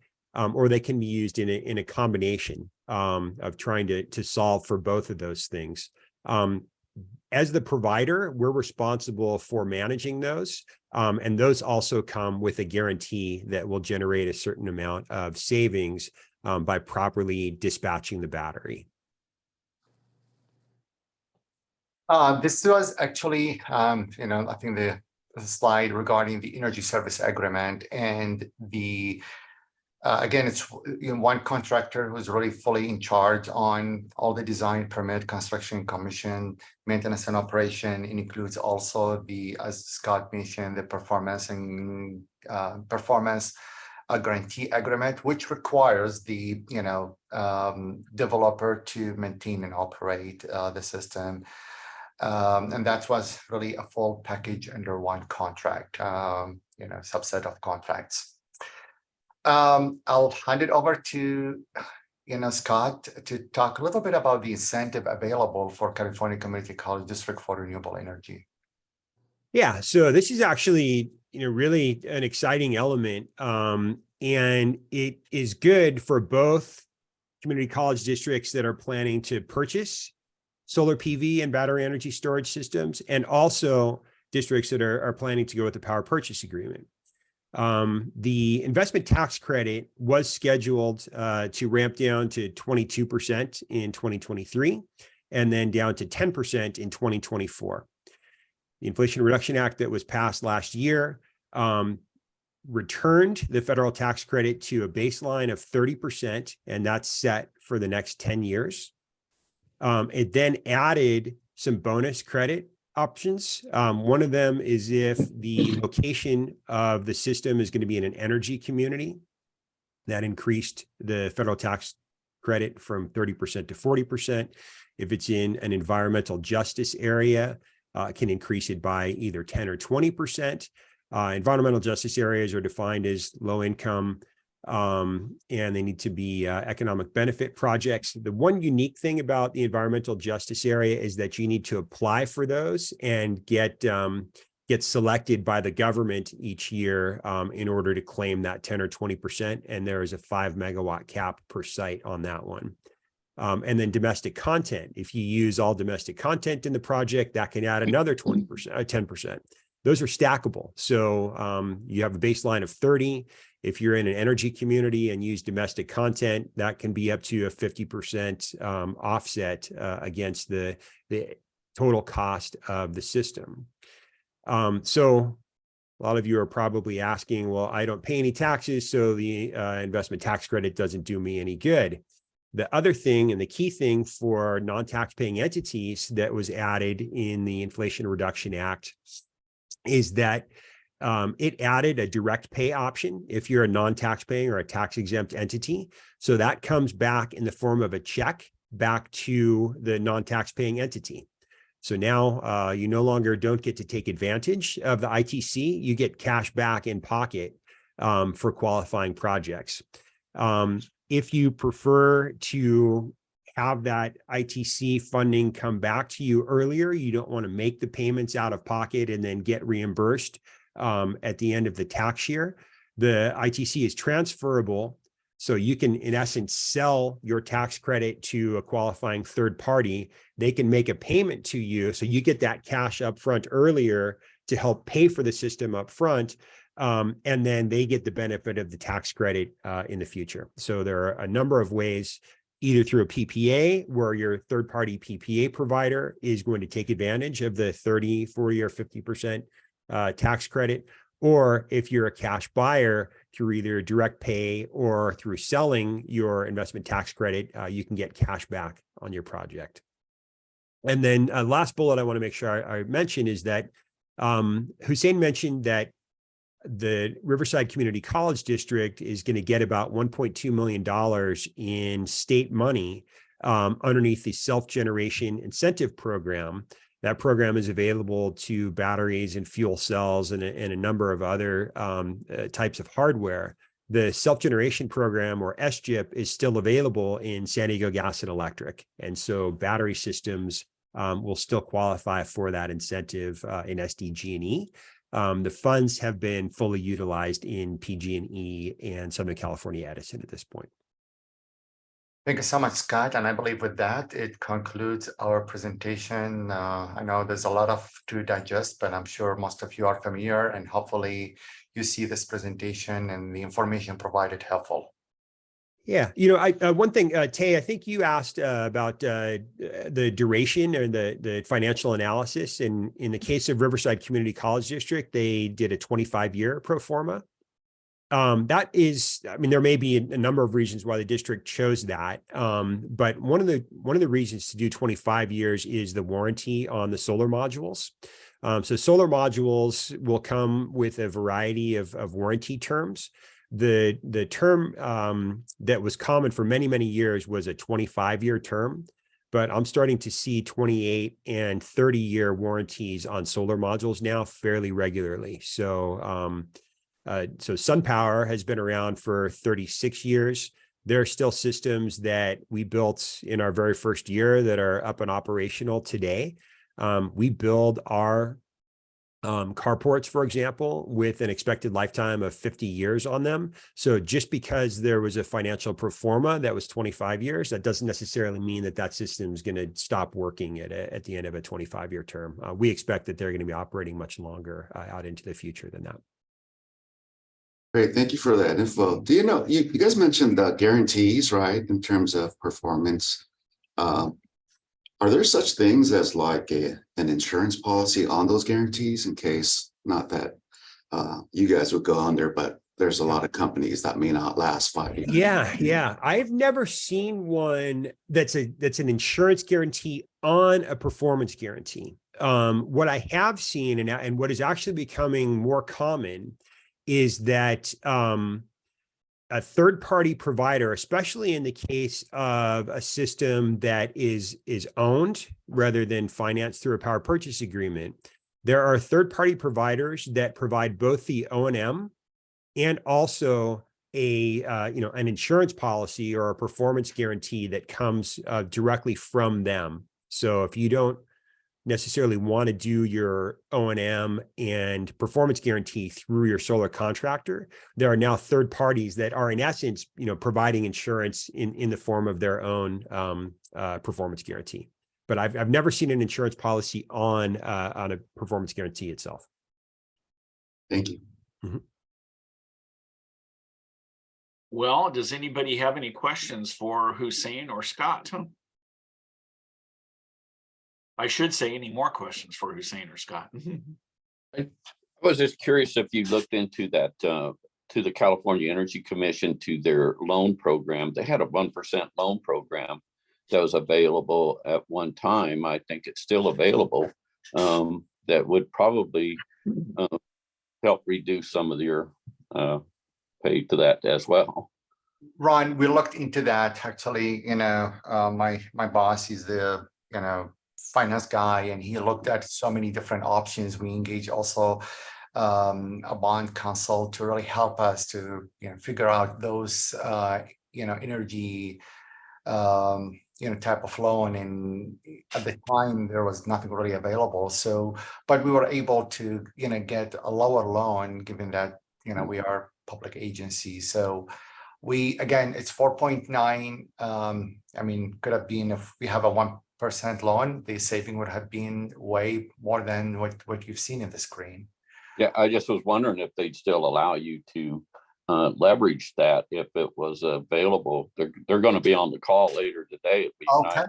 Yeah. Push it a little bit. I developed a project back in 2014 using one of those. And my recollection of that program is two things. Number one, I think there's a $3 million cap on it. Yes, it was 3 million cap. So it would not have been large enough to cover the entire project here at Riverside Community College District. And then as far as funding goes, I think it's a revolving fund. So at any given time, as soon as, you know, a repayment is made, then it gets refunded. So timing wise, it may not have worked for RCCD, but you know, you can continue to keep looking at it, and it's constantly replenished. So there may be available funds again now. Well, there was up until last month, I know that they were available because they were trying to get people to jump on that bandwagon, but but they'll be on later today, so hopefully they can you can ask them about it. Yeah. So it was a good program. It was pretty easy to put the package together to apply for that, at least back in 2015. And so for slightly smaller projects in scope than what Riverside was looking at, it's a good fit. Well, they did tell me that you can leverage it with larger projects. And so, you know, you could get part of the money from them and from others too. So that's, and I asked them about that specifically, and they would also do reoccurring draws as you progress through the project. So it's even changed a lot from what it used to be. It should be easier to use. Scott, I have a couple of technical questions that you may be able to answer on all the different districts that you call on. For the folks that want to install a larger PV system, what's the percentage, just as an estimate or a guess, of those that don't have to upgrade their feeders on the ampacity side? I would say in more than 50% of the cases, there is going to be some form of utility side upgrade that needs to happen. And a lot of it has to do with the size of the offset that you're looking for, right? If you're only looking for a 25% offset, for example, there's going to be a much lower incidence of utility side upgrades required. But on the other hand, you just never know. The way that my understanding of the way that it works is you're on the same circuit as everybody else in your neighborhood. And if there are a number of other large sites that are already on your circuit, you're almost guaranteed that you're going to have an upgrade there. And so, it's not only your choices that you make about your individual project, but also what all of your neighbors are doing, and how much solar they're planning to put back onto the grid themselves, through net export. So those are the challenges. It's not only what you choose to do on your own site, but also what all of your neighbors are doing and how congested, your circuit already is.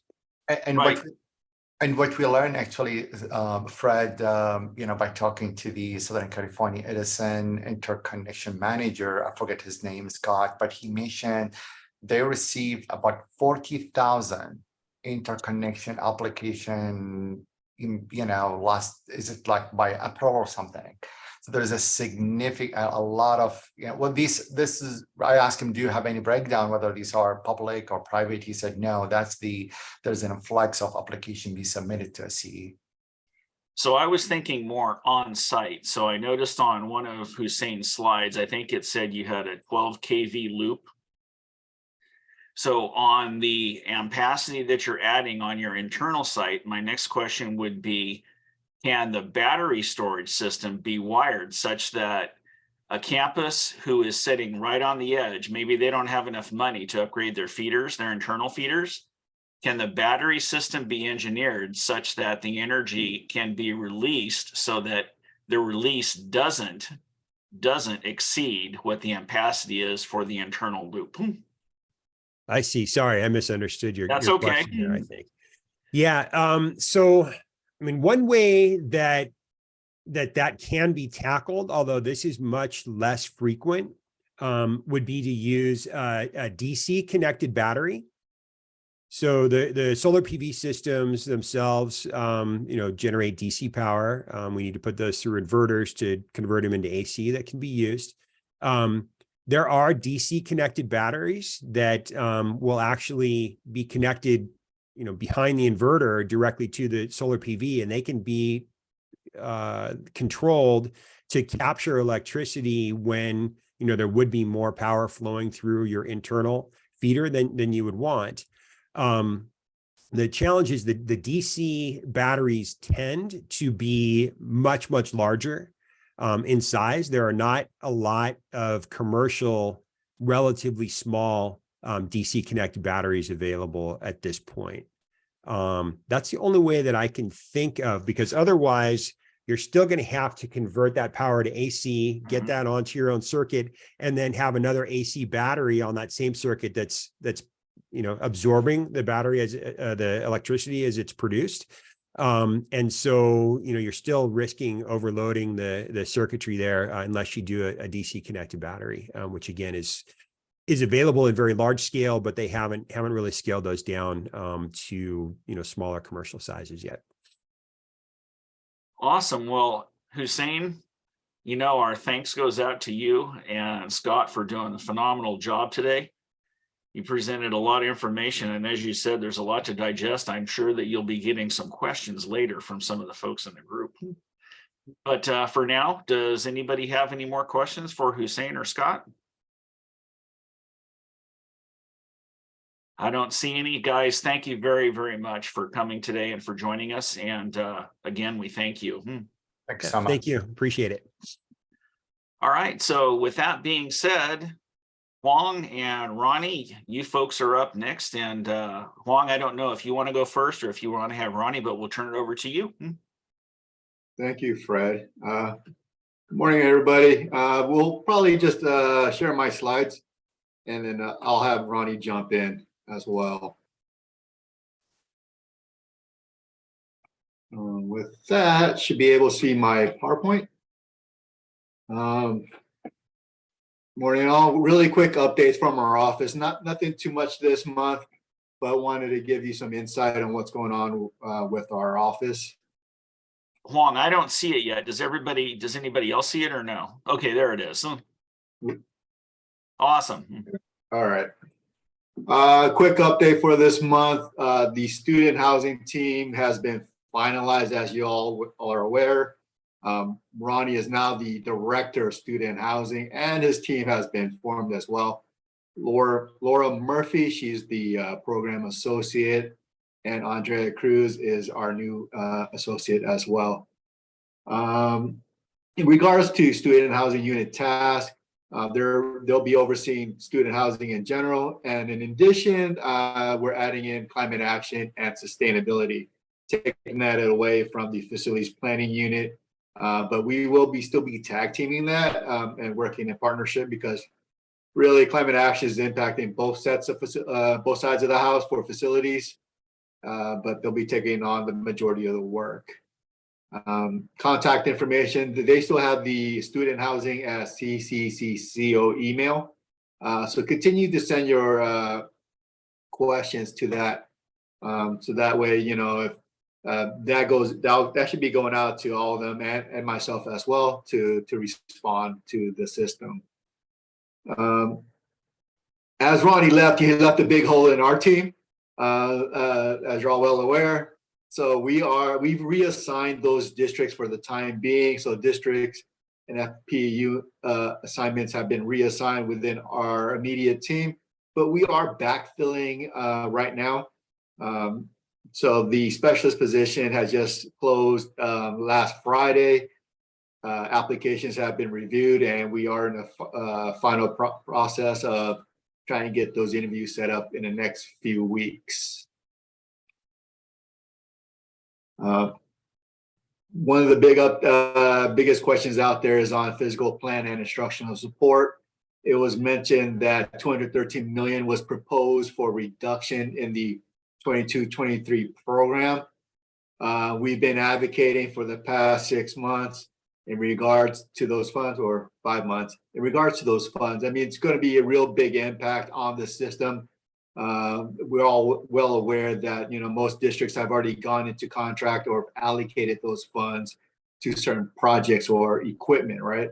So during that advocacy process, we're working on the final, well, not the final, but there's potential flexibility for those funds for districts to either use them for their current scheduled maintenance or instructional equipment purchases, or use that for the potential enrollment side of the house.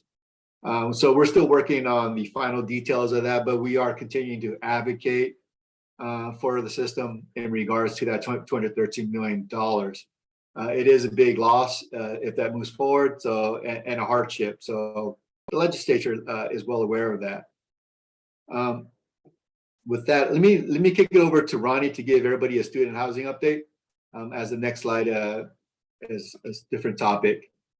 Ronnie? Hey, everyone, just kind of waiting for that slide to switch over on my end. Well, it's a Fusion update slide. Oh, okay. I didn't want to give a blank slide. Oh, got it. Okay. So not a big update this month. If you've seen the scoring, that was the big update.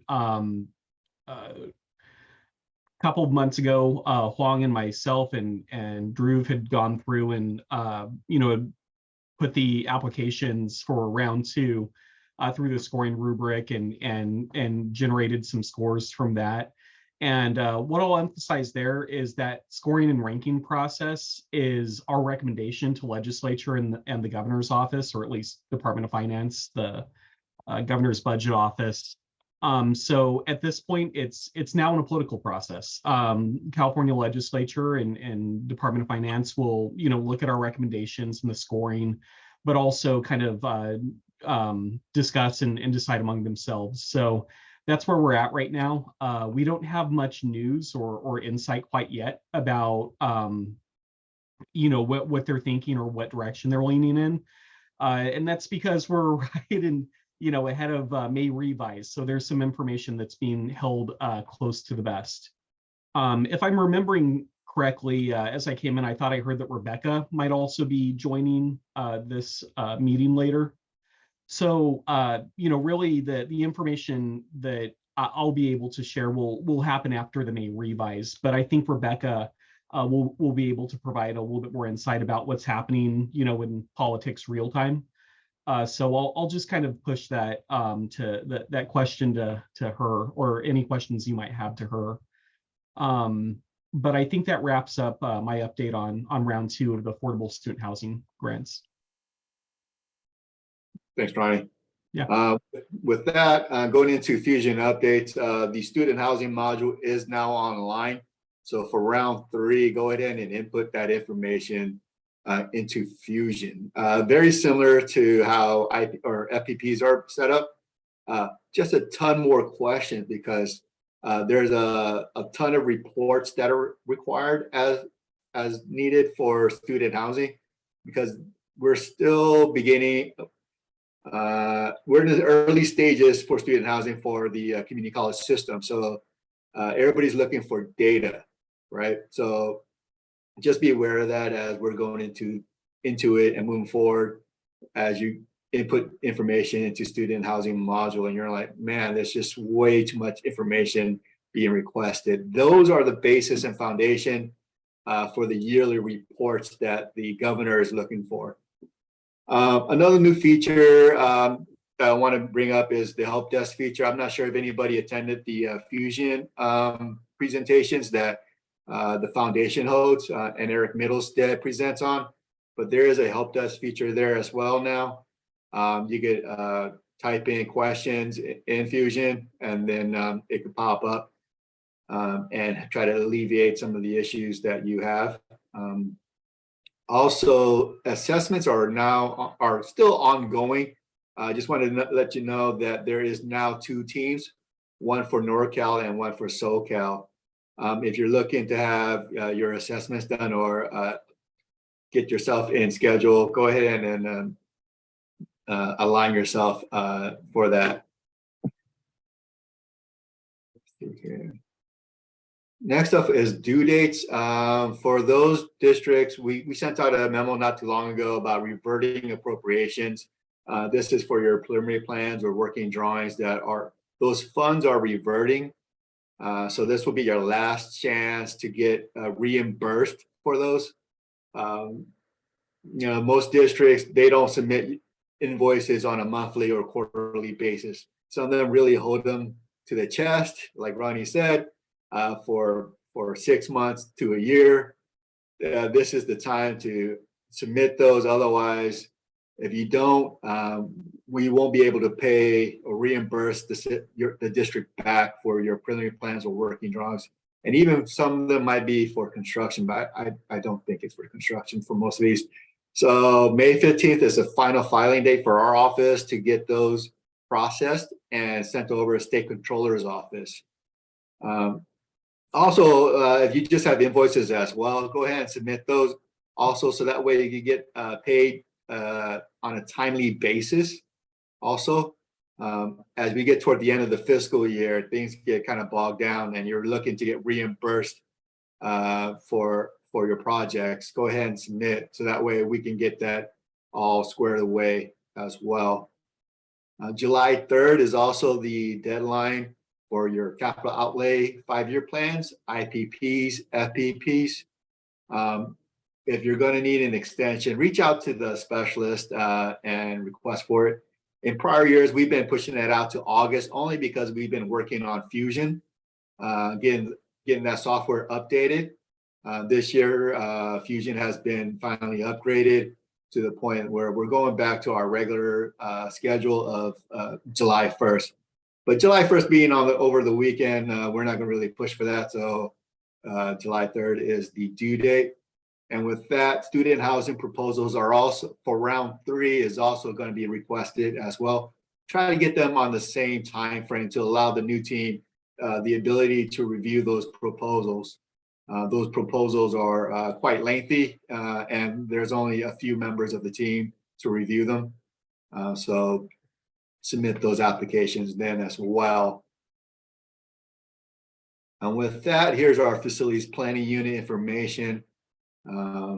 If anybody doesn't have that, these are some broken out by districts, but if you need your district representative, go ahead and email me and I can inform you who that person is.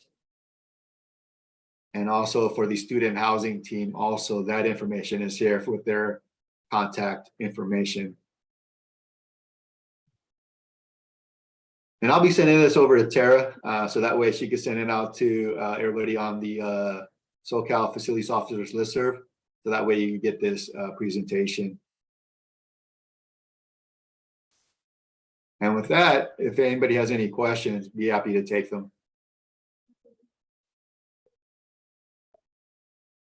Well, while people are thinking about their questions that they're going to ask you outside of, I want my money, Hoang. Ronnie, thanks again for coming today. And the whole group sends you congratulations on your new job. And then we have a question. Did the Chancellor's office, usually when somebody gets a new job like that, they're supposed to take you out for a special dinner. Did they do that? No, they just avalanched responsibility on me. Is that right? Well, that just doesn't seem fair. There should be a formula for doing that or something, I think. But anyway, Hoang told me he would take you out for a very nice dinner, Ronnie. So congratulations. I'll take him up on that. All right. Hoang, thanks a lot. And, some folks don't realize Hoang and Ronnie and all the folks up there have a really difficult job. And they have to get questions from us all the time. How come this didn't get approved and all that kind of good stuff. But you know what? They do a great job for us. And the group sends our thankfulness to you and the team, Hoang. Thank you, Fred. Thank you, everybody. Appreciate it. If you have any questions, just send myself or Ronnie the emails and we'll be able to get back to you. Thanks again, guys. All right. Thank you. Ron, do you know if the folks from the Energy Commission are on board yet? We're a little early. They're not on yet, but I did ask Lisa Emai on my team if she would be prepared to kind of give a benchmarking update of where districts are. Awesome. I just did that a few minutes ago, so I just need to have her, if she wants to do that, if she'd be able to do that very quickly, that might be a good segue into the next program. I tell you what, Lisa, can you wait? Like, why don't we give everybody a bathroom break? How's that sound for like 4 minutes or so? Sounds great. And then come on back and we'll put Lisa up next. So folks, I got 12:02. How about we reconvene? Let's give it 5 minutes. I'll put it at 12:07 and then that'll put us back on schedule.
How's Lynn doing, Ron?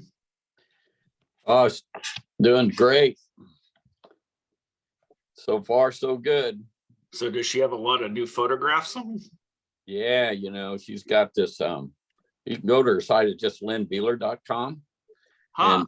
And she's got a bunch of good stuff there. Let me write that down. Is it double N-E? Yeah, it's Lynn Beeler, all one word, Lynn Beeler at, or just lynnbeeler.com. Right on. So she's got a lot of stuff on there. She's got these pelicans that she got that was really been a favorite to a lot of folks. Okay. Yeah, it's pretty good stuff. Well, folks, we're at 12:07. And with that being said, Lisa, I'll turn it over to you. And thank you for doing that for us today. Thanks, Fred. Yeah, I'm just But followed please up with it. don't shoot the messenger, okay? All right, so go for it, Lisa. Okay, I just updated this. I think this is the most up-to-date list I have of districts who are in compliance with the Energy Commission's benchmarking mandate. Let's see. And you can see a lot of these districts have contracts with FPPS right now, and I'm helping them out in getting submitted. I was hoping the CEC would jump on here because there is a new requirement for the 2023 submission, which is Yeah, I'm here. oh, actually. Daniel's here. Yay. Yeah. If you want me, I can talk about it. Absolutely. Yeah. All I have is just the status of the people I'm working with, but you have the eagle. That's fine. So we're using a new system for this year. We just kind of rolled it out. It's called Touchstone. And so it's a way that we can communicate better with all the different people for compliance and helping them out. And so it requires pretty much I want to make a distinction that this requirement isn't needed for the 2021 data. So what you're seeing right now, you can still submit without doing this new process that last year's data. So I'd still like to make that a priority, that if you haven't submitted, which you can see here, we still have 44 that are unknown. Yeah, we really like to get that 2021, that's our focus. And then obviously we extended the compliance date for that until June 1st of this year. But then also that just so happens to be that June 1st is also the due date for the 2022 data. So the most recent compliance that's coming up. So I mean, it'd be good to do both at the same time. The only thing that is going to change for 2023 is that you need to have a benchmarking reference number, and you need to, one, find that number. And we have a website called benchmarkingca.com. And when you pull that up, it'll have an address field, and you select your city, and then you will find a reference number. And that reference number, then you need to upload into your portfolio manager under California benchmarking. There's instructions on how to do that as well on our website. And so it'll connect your reference number to your ESPN account. You only have to do it once. The main thing is that please notify us if for some reason we've had some issues where if someone's never complied in the past, they might not be in the system. And so if that's the case, if you cannot find your campus, notify us, and then we'll go through the process of generating a reference number for you. So far, we've had pretty good results though with people being able to find it. But if for some reason you can't, just reach out to us and we'll work on it for you. So yeah, that's the update, and let me know if you have any questions. Back to you, Lisa. Thanks, Daniel. I mean, yeah, that was it from me as well. The June 1st deadline is coming up, but if you're able to just get your data from, or if you're not in compliance from 2021, get all of that data January through December, and then you can manually enter it into Portfolio Manager and then hit submit, and then you'll be good to go. And then we're available if you need help with that. And then also if you want help with setting up the automatic uploads through your major utilities. So all of the IOUs, PG&E, or you guys are SoCal, so SCE, SoCal Gas, San Diego Gas and Electric, they have automated uploads that we can help you set up, or I can just send you the instructions if you're interested. Just let me know. But that is that. And if my list seems incorrect, feel free to send me a message and correct it and add your district to the right side. This is all just based on my internal data and publicly available data. So it's not the insider view. But yeah, that's it. And let me know if you have any questions. Lisa, thank you very much. You know what, just as a reference point, how many colleges have been added to the list since last time? Do you know off the top of your head? Oh, I've given too many updates to remember since last time, but I think it looks like it's way more. It's definitely, it was 0 just, 2 years ago. So this is progress. This is all good news. You know, Fred, I think maybe everybody on this call may know basically about what this benchmarking requirement is. But if there's any questions from anybody in the field, we do have the California Energy Commission on the call to help you understand what this is all about. But a lot of it's due to AB 802, I guess it is. And so, Daniel, can you talk about that requirement? And it's a compliance issue at this point, right? Correct. Yeah. So it's been this has been a law since 2017, and campuses are not exempt. Campus, pretty much our requirement is for a building or of aggregate square footage over 50,000 square feet. So I would, in very rare cases, a campus would be under that for aggregate building size. And so, so the reporting is to the Energy Commission, it's annually, and it's June 1st every year. And so we're trying to, like we just saw, we're trying to get last year's compliance. We've been sending out letters since last November, and we've continued to do so. With this last round, we've extended it out to June 1st, so about a month out. But really, we're looking for people to take responsibility to, enter their campuses into Energy Star Portfolio Manager, and then, report using a link on our website. So it's all through our website for each different year. And, once you get everything set up with your utility, it's pretty much automatic. You just have to do it once and have it set up where you receive your electricity and your gas. Those are the two, or fuel types. Those are the two that we're really interested in. And it'll generate, an energy use intensity for your campus. And that's really important because you'll be able to compare your performance to others and be able to identify, where improvements can be made and money can be saved. So that's the purpose of our program. So Daniel, first of all, thank you for joining us and for providing that. Not to beat a dead horse, there were some folks in the very beginning that there was some confusion about the 50,000 square feet.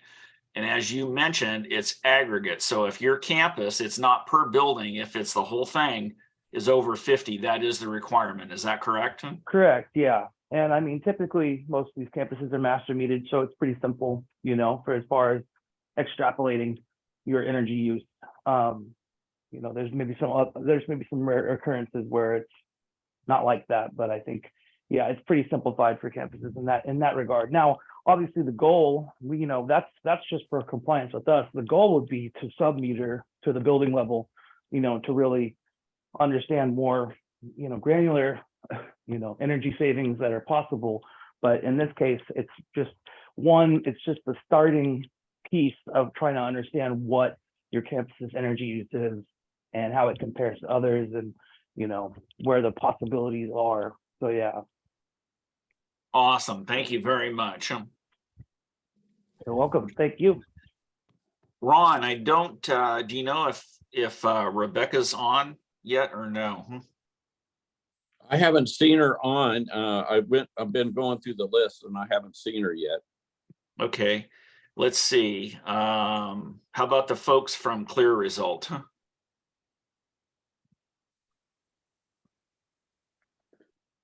Nope, I don't see them either.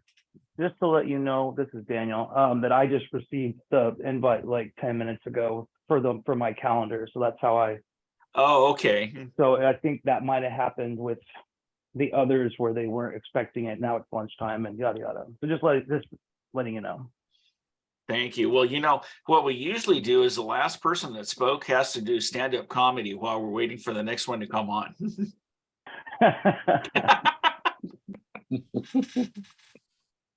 So who was it that spoke last? And it's not me, Ron. That was Daniel. Oh, okay. You see, these are one of those are the other duties as assigned. I think that's how they write it up when they put the job description out. Hey, you know, we might could go in just to a roundtable right now while we're waiting for CLEAResult, but you know, I know they've had plenty of time to and also one of the things that maybe we can talk about Willie's request. Sure. Do you want to cover it, Ron? Or I know there's the job description, I believe, was sent out to the group. Yeah, it's on the meeting invite. So it certainly is about Sierra College. Looking for a new director for facilities. So I think if you want to take a look at all the attachments there. I also want to report that Rio Hondo does have an assistant director's position open. And I don't know, Martin, I see you're on the call here, or Stephen Kabui. If you guys want to talk about that position a little bit, that would be a great thing to have a discussion about. And I can, on behalf of Willie, I can attest to the fact that Willie is he's the president up there, and I can attest to the fact that he's an awesome guy to work for. So for those of you that are, you know, thinking about moving, or maybe you live up in Northern California, take a look at that job opportunity. It's really a good one. And now we'll turn it over to down south.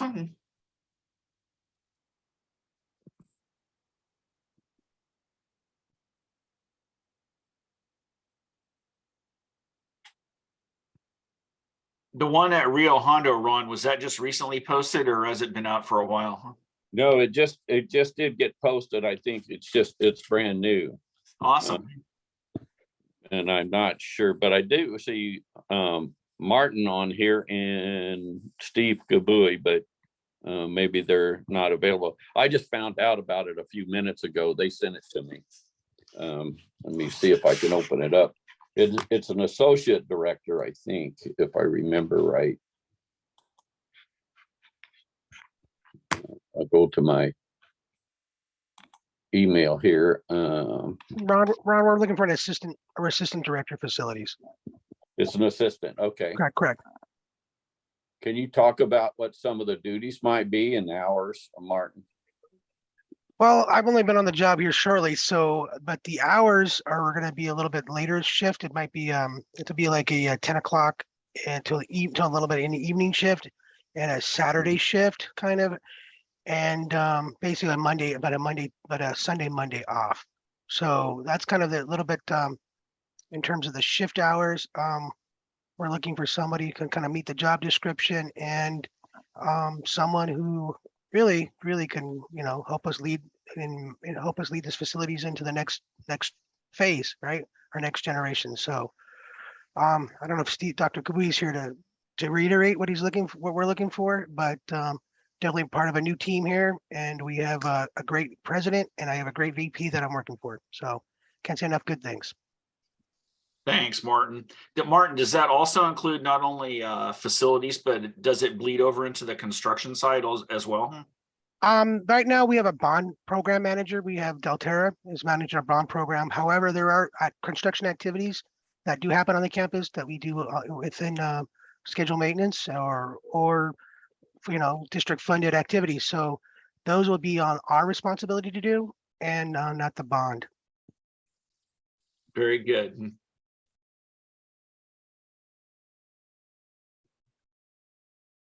Well, let's see here.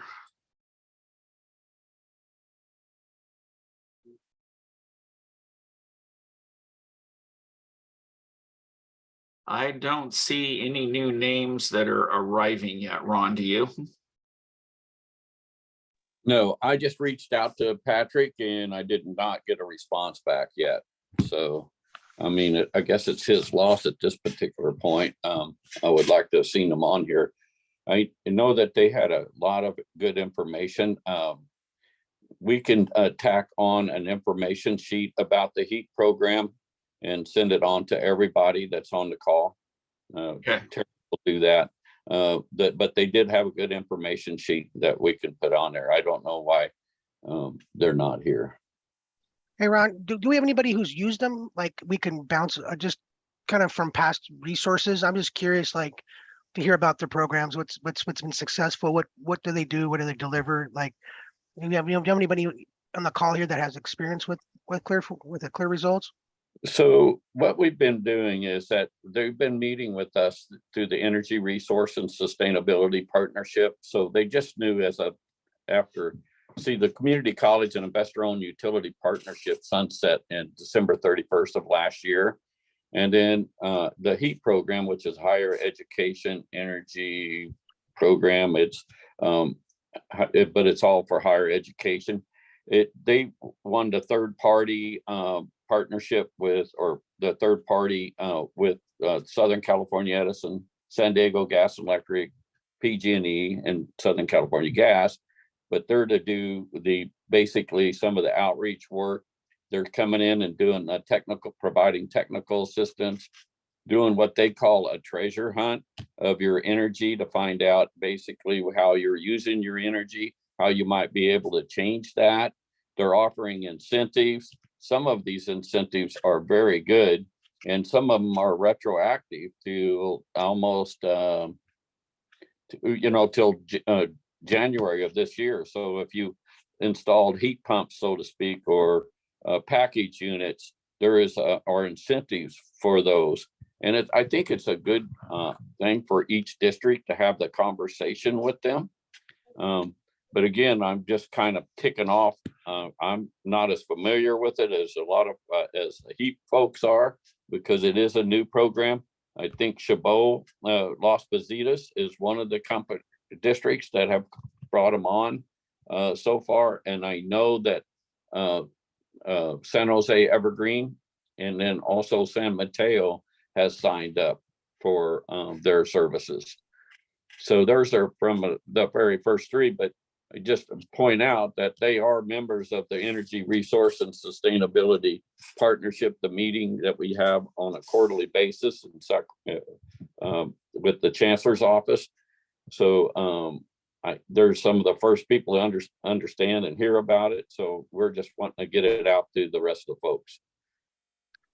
So Ron, we'll use the next while we're waiting on Rebecca. One of the things that Ron and I and Lisa Hanneman do is we get together and put our heads together. We gather information from the other stakeholders around the state on topics that should be upcoming in not only for our next meeting, but for all of the meetings thereafter. So now's your chance. If anybody would like to suggest a topic, something that is close to your heart, or things that you see that are becoming of interest. Could be something large, could be something small. There isn't anything that's off limits. Obviously, it should be facility related somehow. But one of the things that we've been looking at is trying to bring in pertinent information regarding one of the big topics, and that's the change in the California Building Code and the intervening code, which that leads back to one of the reasons why we had DSA come in and talk about the new, the IRs and the battery storage and the PV requirements. For those of you that are not aware, there's a ton of changes that occurred recently on January 1st, and that was implementing the latest adoptions that the Building Standards Commission went through. For those of you that don't know, the International Building Code is the code, and that is taken by DGS and DSA, and it is added to. That's what actually becomes the California Building Code, and that becomes the adopted code. So anything that ends up in there, especially on the energy side, is relevant to the different executive orders that have occurred over the last few years. All of those orders are making its way into becoming a mandate, and that's where it shows up, is with the building code. So that's on the big side. But if any of you have any topics that you'd like to see, things that are of interest, or maybe things that you see that are going to be coming up that other folks may not be familiar with, reach out to either myself or Ron or Lisa. Let us know, and then what we'll do is some research and try to bring in some experts in the field that can talk to those topics. So this is all about, what benefits the group, and now's your chance to bring it forward. If you think of anything after the fact, you can send us an email, and that's how we actually develop what the upcoming program will be for the next and the one after that on the SCFO side. And I know the folks up in NorCal do the same thing. So Really quick. Sorry, ahead, Tara. sorry, Fred. I thought you were done. Really quick. Patrick said he'll be on in about 2 to 3 minutes. He was scheduled to be on at 12:45, so we're just running early. No problem. So he is. That's from CLEAResult. Tara, you should tell him that's because we're so efficient. Yes, that's right. We are just so fast and getting the words out. Hi. So hold tight, everybody. Go ahead. Hello. Yeah, I was just gonna say, I've been on several calls with both community, well, not so much community colleges, my universities and the HEAP program. So if he wasn't going to be on the call, I was going to throw out a few bullet points, but he's going to talk a lot about strategic energy, SEM, I can't even say the word, energy management. And he also, here he is. There's Patrick. So anyway, I'll let him explain it better than I can. Thank you, Michelle.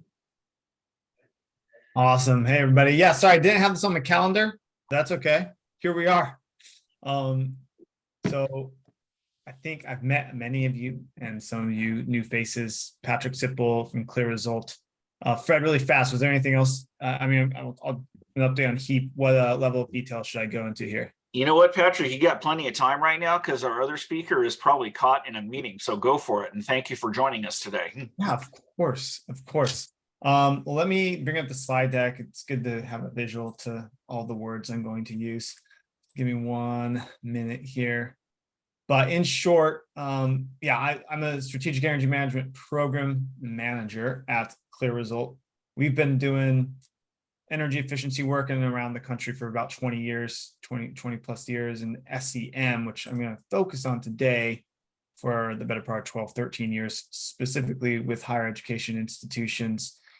So it's a program that we're very familiar with. I know some of you, just jumped on, so I'm not sure who else here. Some of you may be enrolled already. Some of you we've talked to, but long story short, it's a really neat program because it allows you to maximize incentives back to your organizations, from everything to low cost, no cost, behavioral type changes that you're making on campus, everything up to including deemed custom and net metering projects as well for those larger projects, more complicated projects, longer timeline projects. So incentives aren't what they have always been or what they once were, but we tried to maximize the incentives back to you for the great work that you all are doing and continuing to do in and around the state. All right, bringing this up now. Let me know when you can see my screen. I think it's let me share, yeah.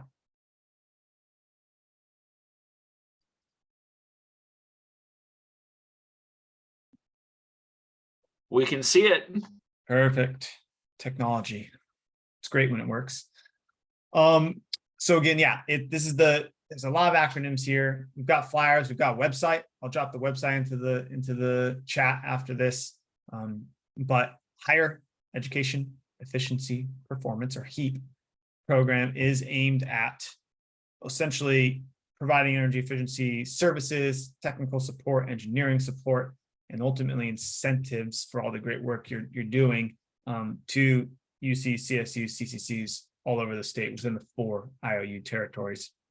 Our goal is to kind of be a single point of contact for, again, the incentives available to you, which we'll cover in more depth on the next slide, but leveraging our expertise, our experience, and our deep bench of engineers. The results got about 250 engineers on tap. So that there's something that our local engineers to California or your region within California don't know, good chance that someone else on our team does know. And then data support as well. We'll dig into that a little bit too. but ultimately to be a comprehensive approach to saying, hey, energy management, this whole world of energy management is nebulous. It's always changing. It's always evolving. And it's hard to pin down exactly where you might want to focus your time, efforts, your people's time, and certainly your money. And so the goal of strategic energy management as kind of the primary focus of HEAP and the main, if you will, incentive pathway is to drive energy savings through a better understanding, a more comprehensive, long-term approach to energy management, right? So bringing all the things that you have to consider when it comes to energy procurement, obviously self-generation, solar, whatever it is, and then how you're going to electrify, if that's in the game, how you're going to be bringing in energy storage and batteries and rolling batteries, aka electric vehicles, and bidirectional charging, and all these things that are, and then how do you just operate more efficiently? What kind of equipment's available out there for you? What technology is coming down the pipe? How are you going to get the most incentives for that equipment?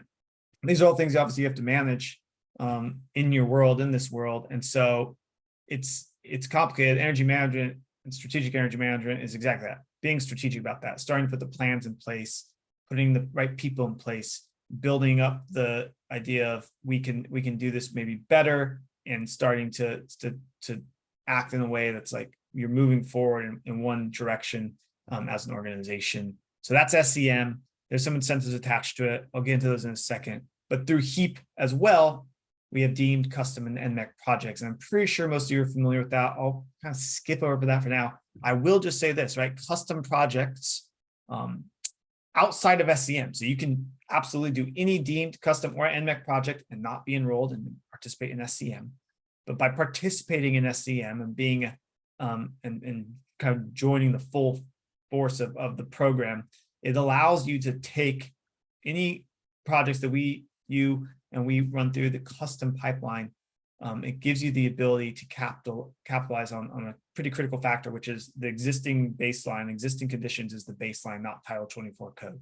So if you've got really old equipment that you haven't changed out, you've got fluorescent light bulbs that you still haven't changed out, which is probably all of you at some level, some building hidden on campus, right? But it gives you the ability, if it's a big enough project or whatever it is, HVAC, retrofits, you name it, right? If it's a project that makes sense to run through custom, we are able to capture the full savings and incentivize on the full amount of those savings, not just what's above code for Title 24. So that capturing that 20 cents per kilowatt hour becomes much more lucrative. And it's on our team to help do a lot of that calculations and to do a lot of the groundwork and the legwork. We're going to need information from you, obviously, but to do a lot of the groundwork to make that happen. Digging in though to strategic energy management, again, I've kind of explained this slide, but it's this holistic nature of you're taking everything that's going on campus with a focus on continuously improving, right? So continuous improvement, this is born from the auto manufacturing idea, toilet production system, right? Lean, Six Sigma, all of them have this idea of we plan, we do, we check on things, we continuously improve, we act on information, bringing humans and the systems that humans either interact with or control or exist within together to find opportunities for efficiencies, improvement, and ultimately savings, cost savings, right? And so that's kind of this idea was brought to the world of energy management again 12 plus years ago, and it's something that's been very successful at every level of industry and public, private, from heavy manufacturing down to small commercial, certainly in the K-12 and in the college region, the educational world. It's something that, because there's a lot of different competing priorities, we'll say, when it comes to education and academics, and you've got all these different types of entities within an organization. Ultimately, if you're leaving people behind as you're trying to forge forward, you're going to miss opportunities. And when we're talking about the bigger objective here of greenhouse gas reduction, rule number one, or step number one, be more efficient with your energy systems. And step number two is be more operationally efficient with your buildings and your operations, period. And then start to look at how you're going to offset what you've got left and how you're going to electrify. And you miss out on being more efficient and being more operationally efficient. You're going to miss out on cost savings. You're also going to be putting in more expensive systems to supply energy, to supply that energy need. So just things to think about there. Ties directly into those overall goals. And I know the Chancellor's office, right, has a lot of these goals as part of the framework, the sustainability framework that's been put out. Low, no cost and behavioral is the focus. So again, these operational opportunities, like what are you doing with your buildings automation systems, and how are you scheduling, and how are you setting set points? And if you've got lab hoods, are they being left open? And how are you engaging with occupants to start to build up this stakeholder, employee engagement, student engagement processes, right? That takes time, and we realize that, which is why this is a 3-year program, a little less than that now, ends in December of 2025, although the goal of everyone, I think, involved is to extend it. And certainly there is it's a 6-year program design within California. So that tells you something. This is not meant to be done overnight. We're going to start by getting on site, helping you understand what your buildings are doing. You probably have a great sense of that. Your maintenance facilities operations team has a great sense of that. We're not there to tell them how to do their jobs. We're there to say, hey, this is kind of how we look at things. And we just got done with a great site visit at San Mateo Community College District. And that was fantastic. So hats off to them, and tips, just tip of the hat to them for a great site visit. But yeah, the point is that the general verdict was like, yeah, there's opportunities. There's opportunities everywhere, no matter how advanced your campus is. I'm not going to go over this in depth. I think most of you have seen this, or you've got access to it, and we can certainly include it in follow up to this, Fred, if it hasn't been already. But ultimately, at the center of this SAMI, the SCM snail, but this continuous improvement, this wheel of the first year of SCM activities, is our team, our SCM coach, and our program team who's helping drive forward all these things I've just talked about, and as part of the program, both on the SCM side, but also at the deemed custom and MEC project side, and then your team as well, obviously, is at the center of that, the collaboration, working together to train up, identify the right people for your team, and then ultimately a few things that we focus on in year 1 is just understanding your systems, understanding how you're operating, and doing that through both virtual calls, but also an on-site visit we call treasure hunt. And that out of that treasure hunt, out of those calls, out of the data digging, we develop an opportunity register or register of future projects that we can help you focus on. We identify a lot, but let's focus on 1, 2, 3, high priority. You're going to get a lot of bang for your buck, and the time spent on those.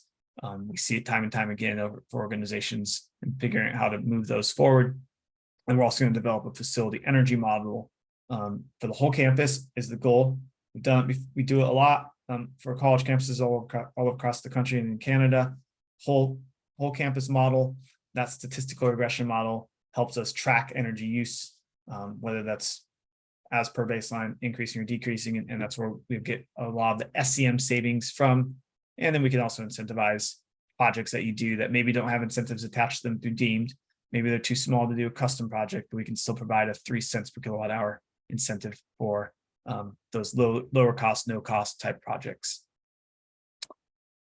I kind of hit the base of this, but basically, right, SCM we don't see as a project, right? It's a program. It's 3 to 6 year program that's incorporating different projects. It's incorporating all the things that you're already doing, and hopefully some new things, some new ways of doing things that are going to improve efficiencies and save money. And it's meant to meet you where you're at, right? Like, so we're not looking into creating a new system right away. It's more like, okay, let's join meetings that are in progress. The treasure hunt, sure, that's going to take some prep time and a day of few folks' time at your school. But ultimately, the goal is to like incorporate this over time into just how you're already working and functioning without taking too much of your time. And in terms of benefits, typically we target about 5%. Over the first year, just 1 year of doing SCM, not taking into account capital projects. Our goal is typically 4 to 5% of savings for a community college or a higher education institution. And that's again from those low, no cost. We all know savings go directly to the bottom line. That cost avoidance is huge. This is huge to greenhouse gas reduction period. And then on top of the savings, which is the real incentive, right, is the avoided costs. But we provide that 3 cents per kilowatt hour for the electric side. we're getting, therms, it's harder to incentivize the way that the program was scoped. It's harder for us to incentivize. We've got a little bit of therms incentives frameworked out, but it's not a whole lot at this time. We'll see what we can do in the future, but just know that this is mostly focused on the electric side. And then an additional incentive we've got, because we know time is valuable, is $10,000 for each organization. Once you enroll, get things started and kind of get that first sort of momentum and the kickoffs started, and we start to get data from the organization, we've got $2,000 because the upstart time is real, right? Time using up time to do that and to help us get sorted and help us get up to speed is real. And then you've got another 8 or so increments of $1,000 spread out over the next, at this point, 2.5 years or so, to help continue moving things along, and just provide that, hey, we know that your time is valuable. So that's another, it's not much, but it's something that we offer as well, just for participating SCM. A couple more slides here. I just want to cover this in short. We can dig in if you want to, but ultimately this is called our QSUM, or cumulative summary of residual energy statistical regression model. So ultimately, this bracketed energy use to the left of this year one start is called the baseline, right? So we figure out what energy you've been using for the last couple of years, give or take, work with you to understand any major events, construction, occupancy changes. Clearly, COVID's had an impact on this. It all gets built into the model. Once we kind of go through our measurement and verification requirements, we have a valid model. It's statistically significant. It's tracking. It's catching events that are going on at campus. We know we've got a valid model. Then it starts, from a point in time, we start tracking that savings. Usually, when an organization enrolls, and so we start tracking those the energies, right? And then we put up there as projects and activities are conducted and carried out. We put those up there, and you can see a smattering of types of things that this organization carried out: compressed air leak repairs, some HVAC optimization, trimming impellers, some BAS, tuning and malfunction correction. So things like that, right? That's not typically incentivized. We start to pick up in the model and start to see savings from those activities, and ultimately at the end of each year provide that 3 cents per kilowatt hour incentive for those no cost savings. And if you're doing capital projects as well that we're incentivizing through our program or through another program, which is great, and you're getting those capital incentives, we just have to subtract those out so you don't double dip, and we handle all of that on our end. And last slide here, again, just kind of typical roles and responsibilities. We'll typically want an executive sponsor and an energy champion kind of identified towards the beginning. If you've got multiple campuses in a district, you might have an energy champion per district, or maybe like an executive sponsor and energy champion, or not per district, but per campus, and then maybe kind of an overarching executive sponsor. It just depends, right? How your organization's set up. But the executive sponsor, again, is more at that higher level, helping break down silos, breaking down barriers, providing the bandwidth for the team to continue to do this work and help provide resources and the guidance for the program. And then the energy champion is really the individual or individuals driving forward the program, our main point of contact and internal to the school. And then other team members, typically, right, engineering staff, facilities maintenance operations staff, custodial staff off the bat. But it's not uncommon quickly to get student groups involved, to get a faculty member or two who are just passionate about sustainability involved. And we highly encourage that, because it just makes for a more effective, robust team. That's SCM, right? So last slide here, no financial commitment, right? This comes out of the public purpose funds. You paid for it, you're continuing to pay for it. Whether or not you leverage the incentives and the program is up to you, but you are paying for it through your utility bills. It's a non-binding agreement. You can come and go as you please, technically. And so, what we generate, those models, those opportunity registers, resources, action item, like all the various tools and resources, it's all yours. And the biggest investment there is time. And with that, I'll open up to questions. Thanks again for listening. Those of you that have heard this now 5, 6, 8 times, Lisa, maybe. Well, you know, Patrick, the more you repeat it, everybody will become an expert at it. Absolutely. The goal here is not even to need me on these. I'm just kidding. I want to be included. It's fun. Thank you very much. And as you all know, we've just received a heap of information.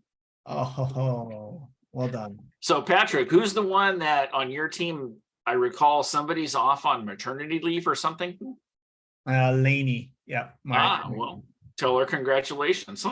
Thank you so much. Yes, she's my program specialist. She'll be back in a month. Awesome. Healthy baby boy. So Patrick, quick question.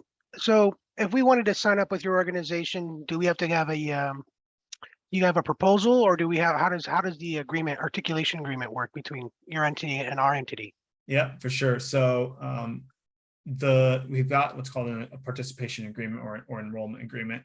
The T's and C's are page and a half. It's a total of 4 pages. Most of the first 2 pages are just kind of like your general information, and we can get that to you right away. I can email it to you. It's on. You can get it added through the website as well. But that's it. That enrollment agreement is between us and you. Noting that, yeah, we'll need some utility information from the utilities that you're granting us access to your utility information.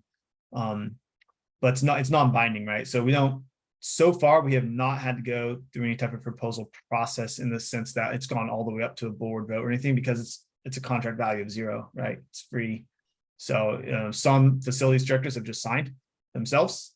Some have had to go through more of the formal process. It just will depend on and that's again, California community colleges specifically. We've had a different variety of what's had to take place, but kind of just depends on whoever you think can sign. We're agnostic to that. If you want to sign right now, Martin, go for it. So, no, I have my VP. He has a question. Perfect. Yes. Thanks, Patrick. Thanks, Martin. So we got it, Martin. Patrick and John, they already sent me the agreement, so we got it covered. Thanks, Stephen. Thank you. See, Patrick, you already got a brand new client. I know. Yeah, we talked to Stephen, I don't know, 2 weeks ago. Awesome. We'll hope to get that back soon. Get you started. Does anybody have any more questions or a question for Patrick? No? Okay, so folks, I got a text message from Rebecca, and she is actually caught in a meeting. I'm sure that she's advocating on our behalf, if you know what I mean, because she is a legislative advocate. With that being said, I'm going to take just a moment to turn it over to the utilities if they have anything they'd like to add to our meeting today. Any comments or anything? It's your turn.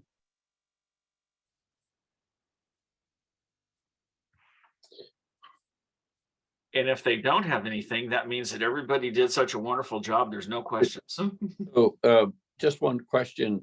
Did Lindsay join us? I don't see her on there.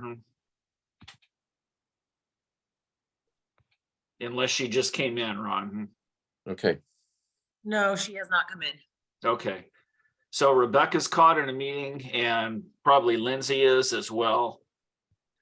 I know that one of the things that Rebecca would have talked about is the last I heard, there's one Senate bill that's still moving, and that's in regard to getting a facilities bond on still talk is up in the air whether it's going to be March or November. Pretty sure it's going to be November. So just keep that in your thought process. That information will be coming up soon when we get some more update. So if we hear anything from Rebecca or others, we'll make sure that we pass it along. So hopefully there will be one on the ballot. I know that there's a bunch of folks that have FPPs already approved sitting in the docket, and they're sitting there with no funding. I know I have a couple. With that being said, let's see, it's 12:50. We've kind of already opened it up to people's choice. And we've kind of already told you folks about how we developed the program. So again, if there's anyone that has a comment or an idea or anything like that, send it over to either Ron or Lisa or myself, and we'll make sure we take it under consideration and do some research. The whole goal is to get you guys good content and all that kind of good stuff. You're the ones that make it happen. And thank you for joining us today. Ron, do you have anything to add? No, I'd say very good meeting. I think in spite of a couple of hiccups here at the end, but I think it's was a great meeting. Thank you, Fred, for putting all of this agenda together and making it happen. Yes, thank you, Fred. And also Rebecca sent me a message. She's unable to make it last minute. She's thing. busy. Yes. So folks, thanks again. We know your time is valuable and it takes a lot, you know, to put things on the back burner in order to join us today. But our goal is to get you good information like we already talked about. Enjoy the rest of your day and we'll see you at the next meeting. Take care. Thank you. Thank you. Thanks, everybody. Thank you very much.